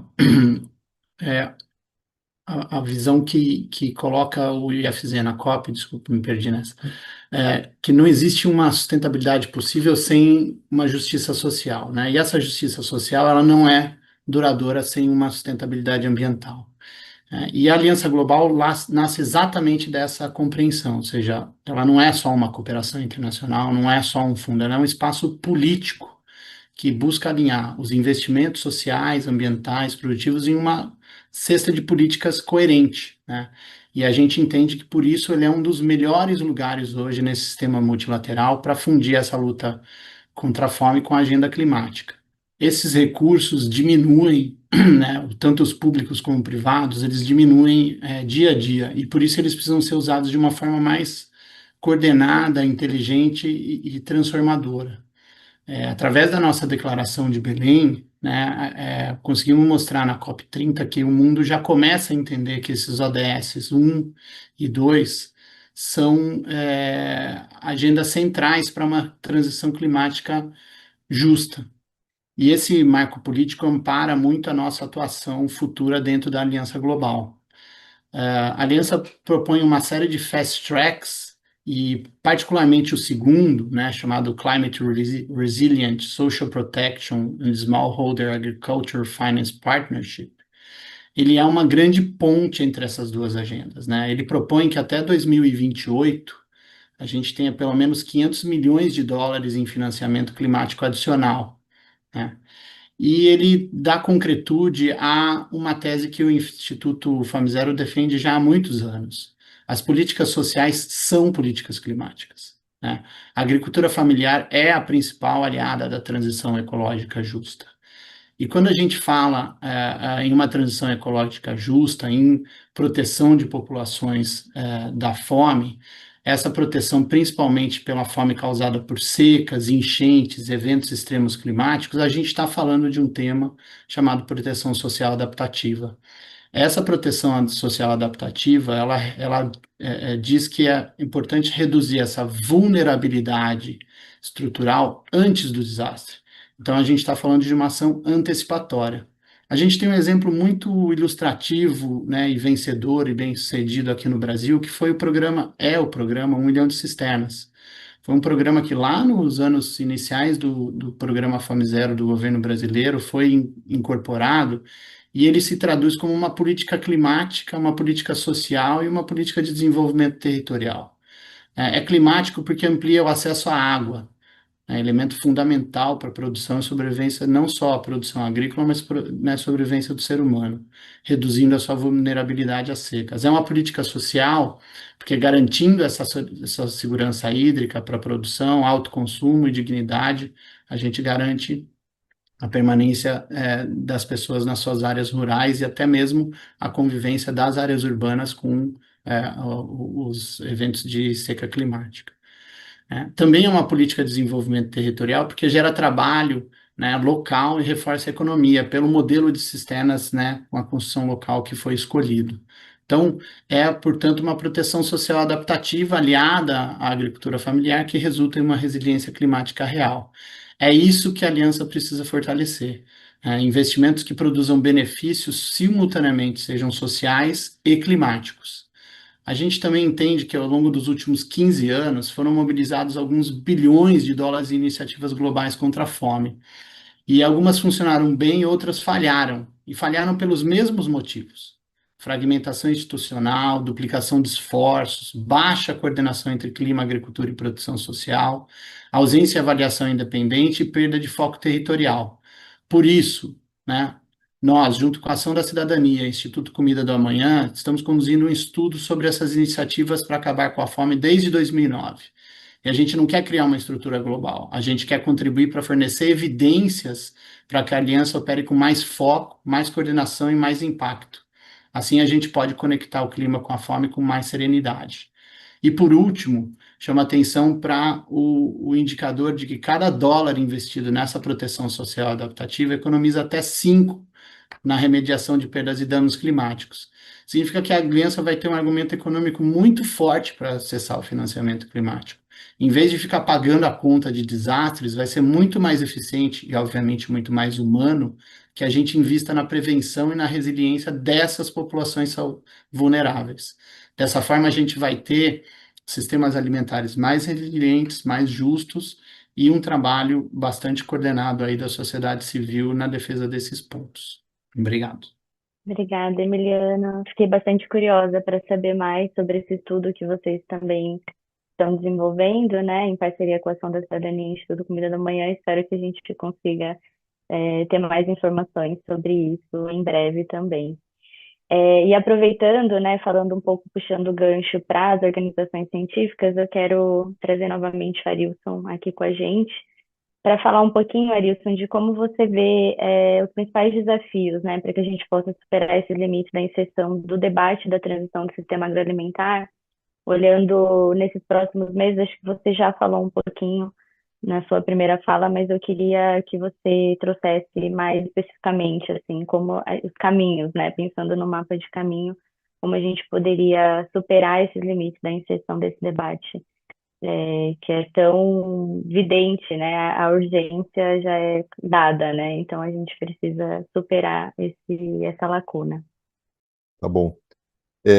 Eu acho o seguinte, Fernanda, quando a gente pensa, né, enfim, qual é a contribuição que o campo da ciência, né, pode dar para os avanços dessa agenda, acho que, em primeiro lugar, a gente precisa levar em conta algo que a gente esboçou no conjunto de falas, né, aqui nesse nosso painel, a respeito do momento em que a gente está nisso, né? Então, é um momento ascendente, é um momento ascendente no qual a gente ainda tem que enfrentar, né, um gap entre a importância do tema, a relevância que isso vem tomando e a forma como isso se traduz nos resultados oficiais, vendo essas coisas como dois lados da mesma moeda, né, e como algo absolutamente natural, como eu falei no início, né, é do movimento da agenda, essa combinação. Então não tem nenhum lamento aqui, né, nessa constatação. Mas eu acho que nisso tudo nós estamos num momento muito decisivo, né? Eu acho que nós corremos um risco de que a agenda da transição agroalimentar ela seja capturada por uma visão empobrecedora de qual deve ser o sentido dessa transição, né? Obviamente, nós que estamos aqui nesse painel, acho que a gente tem muita convergência em relação a que sentido deve ser esse. Mas alguém, né, alguma ou alguns dos colegas aqui antes mencionou o fato de que nós não somos os únicos que estão saudando essa maior relevância do tema. Então, a gente tem que valorizar isso, porque, enfim, isso resulta de esforços desse conjunto de organizações, né? As nossas, que estamos aqui nesse painel, e várias outras organizações parceiras, mas isso está longe de ser tranquilo, né? Pelo contrário, né? Há uma disputa muito intensa em torno do sentido que isso vai ter, né, daqui para frente, e eu acho que a gente tem que se organizar à altura disso, né? Então, quando a gente pensa no papel da ciência, talvez a principal coisa que me preocupa nesse momento é isso, né? O papel da ciência, em qualquer momento, no meu modo de ver, em questões como essa, é produzir conhecimentos baseados em evidências, baseados no método científico, para ajudar a qualificar o debate público sobre o tema, né? Sabendo que o que a ciência coloca sobre a mesa é um tipo de conhecimento, e isso se agrega, né, a um conjunto de outros aportes. Então, conectando essas duas coisas, né, qual é o papel da ciência e qual é o momento em que a gente está, eu tenho a impressão de que uma primeira questão importante para o próximo período é a gente produzir conhecimento científico que se some, então, a essas outras formas de conhecimento e de articulação para qualificar a própria ideia de transição agroalimentar. Porque algumas pessoas mencionaram, né, o livro que a gente lançou agora durante, inclusive, a COP, uma parte do diagnóstico que a gente oferece ali é dizer o seguinte: olha, já tem uma transição que começou, mas ela não está tendo, em primeiro lugar, nem a velocidade necessária diante das mudanças climáticas, e, em segundo lugar, ela é muito, mas muito carregada de ambiguidades e paradoxos. E se a gente não diminuir essas ambiguidades e paradoxos, nós vamos ter uma transição, mas que não vai chegar a bons termos. Ela não vai poder ser chamada de justa, né? Porque ao mesmo tempo em que a gente tem uma proliferação muito significativa, e é talvez o nosso maior patrimônio, a gente tem uma proliferação de experiências riquíssimas, avança também o modelo responsável pela degradação, né? E ela não vai poder ser chamada de sustentável justamente porque avança a erosão da biodiversidade, avançam os conflitos com comunidades tradicionais, com povos indígenas, enfim. Não é verdadeira uma imagem que alguns atores às vezes passam de que nós já estamos numa trajetória de uma transição tranquila, porque nós estamos tendo tecnologias sustentáveis, porque a gente está conseguindo reduzir o desmatamento e etc. O quadro é muito mais complexo. Eu acho que um dos papéis da ciência é justamente tornar evidentes as contradições que estão postas nessa junção, nesse mosaico, né, de iniciativas que a gente tem, muitas delas alinhadas com a ideia de uma transição justa e sustentável, mas muitas delas não, embora, a partir de agora, vão tentar cada vez mais se colocar como tal, né? Então, acho que esse é um primeiro ponto importante. A gente precisa problematizar a própria ideia de transição e deixar claro que, no caso do Brasil, nós temos experiências riquíssimas, nós temos articulações muito interessantes, muito importantes, mas nós não temos aquilo que a gente poderia chamar de uma estratégia de transição orientando a reforma do sistema de incentivos, orientando aquilo que é predominante na alocação do fundo público, do crédito, e aquilo que é o predominante nas formas de regulação do sistema agroalimentar. Nós temos muito por fazer e nós temos que trabalhar para, de um lado, continuar disseminando essas experiências inovadoras, mas, de outro lado, também, de forma complementar, não se trata de opor uma coisa à outra, trabalhar para mudar essas grandes regras do jogo. Senão a gente corre o risco de marcar 1, 2, 3 gols, mas, ao mesmo tempo, tomar 4, 5, 6. E aí a gente vai perder o jogo no agregado, o que, obviamente, não é bom para ninguém. A última coisa que eu gostaria de mencionar aí diz respeito à forma, né? Eu acho que a gente tem que aprender muito, né, com os atores convencionais e aqueles que estão tentando se mostrar como não tão convencionais, né, no campo do agronegócio. Se tem uma coisa que eles fazem muito bem, é mobilizar um conhecimento que vem com a legitimidade do conhecimento científico, com ações de advocacy e com uma disputa do imaginário público em torno de como empacotar essa agenda, né? Obviamente, né, tem uma diferença muito grande em termos de recursos mobilizados, de quem financia e etc, etc. A gente sabe muito bem disso, mas eu tenho um pouco a impressão de que a gente precisa, nesse próximo período, se a gente quiser fazer frente, né, a esse risco de captura da agenda da transição agroalimentar por uma ideia mais frágil, né, a gente precisa reforçar muito a nossa forma de coordenar, né, o ativismo, a produção da ciência e a incidência coordenada em certos espaços. É algo muito complexo de fazer, é algo muito difícil, mas eu acho que a ciência e as outras formas de atuação, a gente precisa se coordenar melhor nessa direção. O que a gente fez até aqui não é pouco, acho que a gente tem que valorizar, ressaltar e comemorar aquilo que se conseguiu fazer, mas eu acho que o sarrafinho subiu um pouquinho mais e a gente tem que acompanhar, né, esse aumento da importância do tema e dos conflitos que vão haver em torno dele. Acho que esse é um bom ponto para a gente planejar aí nos próximos meses. Muito obrigada, Arilson. E só para deixar uma provocação, né? Acho que a gente tem aí a pré-conferência em Bonn, que pareceu ser um espaço bem interessante para a gente explorar também, já que seria aí um meio do caminho, né? Que a gente teria em termos de prazo, enquanto a presença brasileira ainda está rolando. Acho que fica um convite para a gente se mobilizar nesse sentido. E passando também agora para o Patrick Caron para fazer uma fala de fechamento, Patrick, a gente queria ainda ter uns minutinhos para colocar as perguntas que estão no chat. Então, para ter um pouco dessa sua percepção, né, já que você é o último a falar do que foi falado aqui, e de repente ter uma fala de fechamento, assim, para você trazer um pouquinho do seu olhar sobre como a gente pode aproveitar esse legado político, técnico e social da conferência para fortalecer essas agendas. Obrigado, Fernanda, mas, por favor, eu não gostaria de fechar, acho que tem que continuar, mesmo que feche hoje.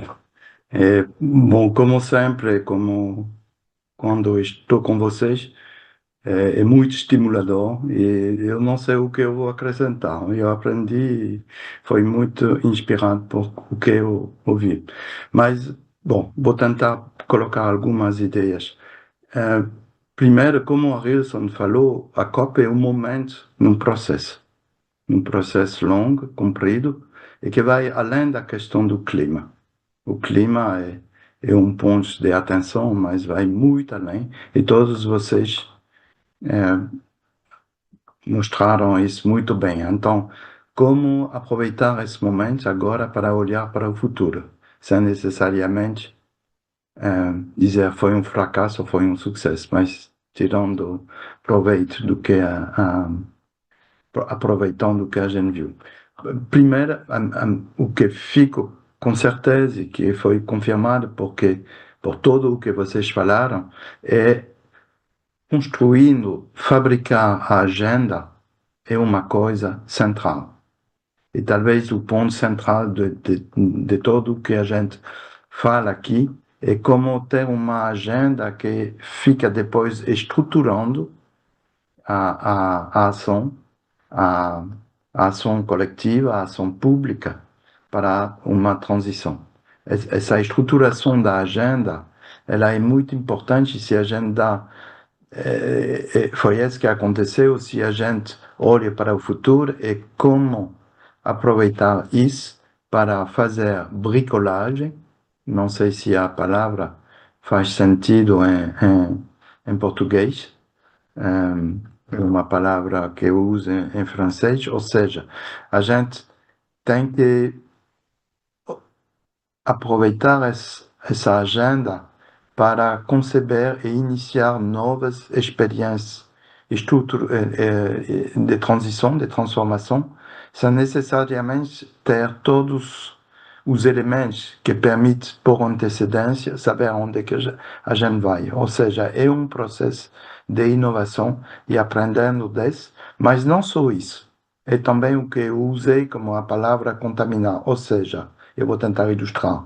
Ou seja, aproveitar essa bricolagem, essas inovações experimentadoras para contaminar a ação e ampliar o impacto e a transformação. Eu vejo 3 caminhos para isso. O primeiro é preparar a próxima COP, dar continuidade, não perder os avanços. E provavelmente, o que fica um pouco complicado, vou trazer para a mesa da conversa aqueles que ficaram para fora. Não só os Estados Unidos, mas todos aqueles que não querem ser envolvidos naquela discussão. O segundo caminho que eu estou vendo é como conectar melhor todos esses processos de negociação. Tem sobre a biodiversidade, outro sobre combate com fome e pobreza, outro sobre segurança alimentar, outro sobre comércio, outro, etc., etc.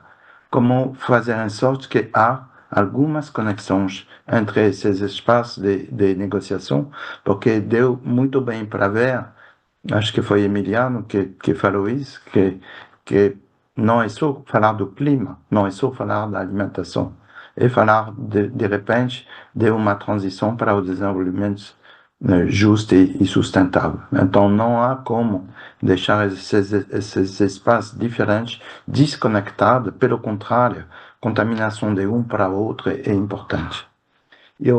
O terceiro caminho é de aproveitar para se pensar ações em outras escalas ou sobre outras temáticas. Essa conexão alimentação, nutrição, clima, que está emergindo, que está subindo, ela é muito rica e permite estimular novas iniciativas. Primeiro, tem muito, vocês falaram, e eu não pude estar lá, da zona verde e da zona azul, amarela. Eu tenho certeza que deu para ver muitas inovações em todo o canto. Muita gente agindo, muita gente fazendo, muita gente transformando. Tem que valorizar isso, tem que aprender disso, tem que documentar isso. É uma matéria muito rica para a aprendizagem. O segundo tipo de ação que tem que estimular é aqueles caminhos, roadmap em inglês, desculpe, não sei como traduzir em português, aquelas trajetórias a nível público, nacional, mas também os governos locais para estimular essas transformações. Tem muitos governos locais, muitas cidades que são ativos. E eles estão experimentando, a Rilson fez referência às ciências, novas maneiras de organizar a interface entre a ciência e a política pública.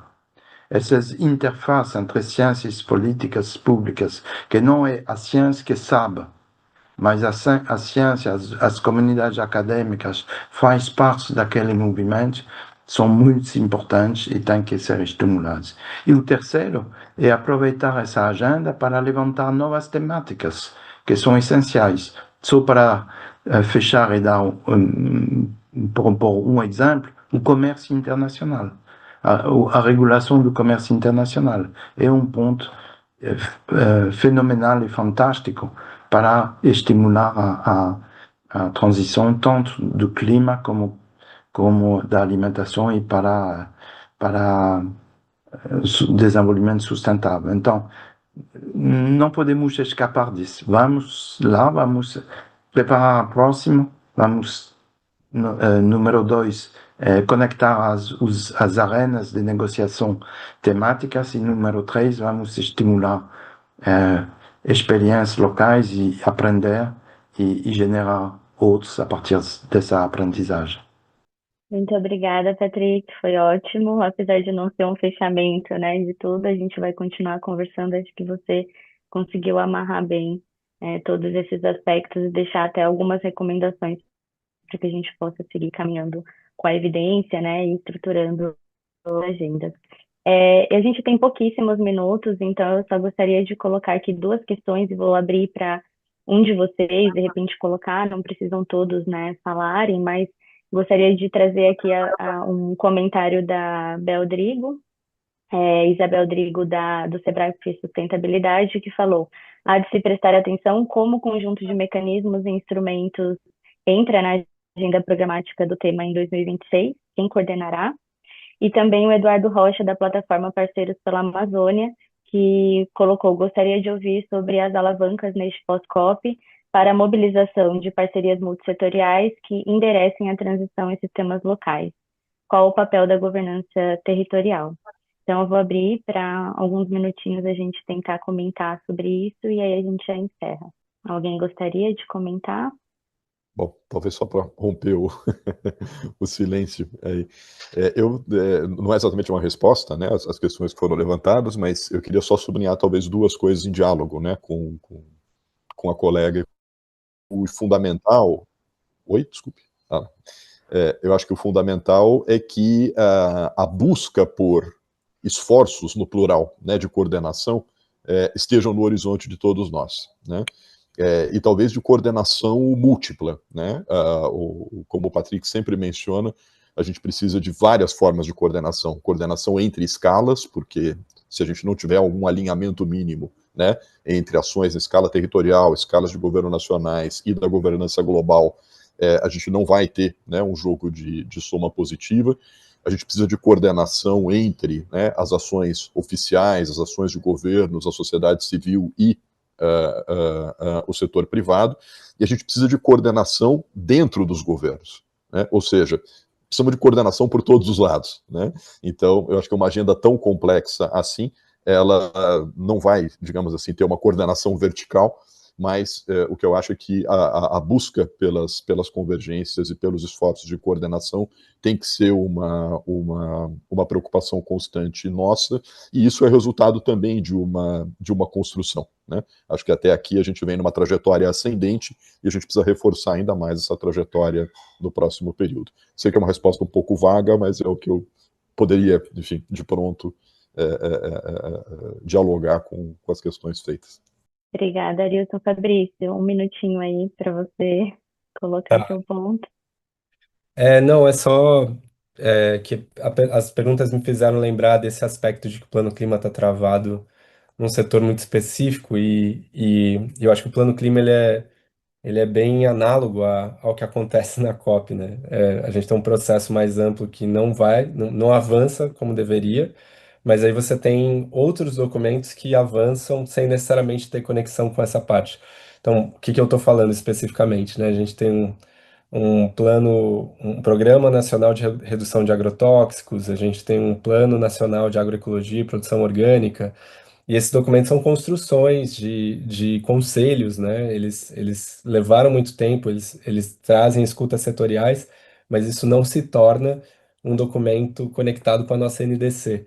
Então, essa arquitetura institucional, ela precisa ser fortalecida da nossa perspectiva, mas também dentro da COP.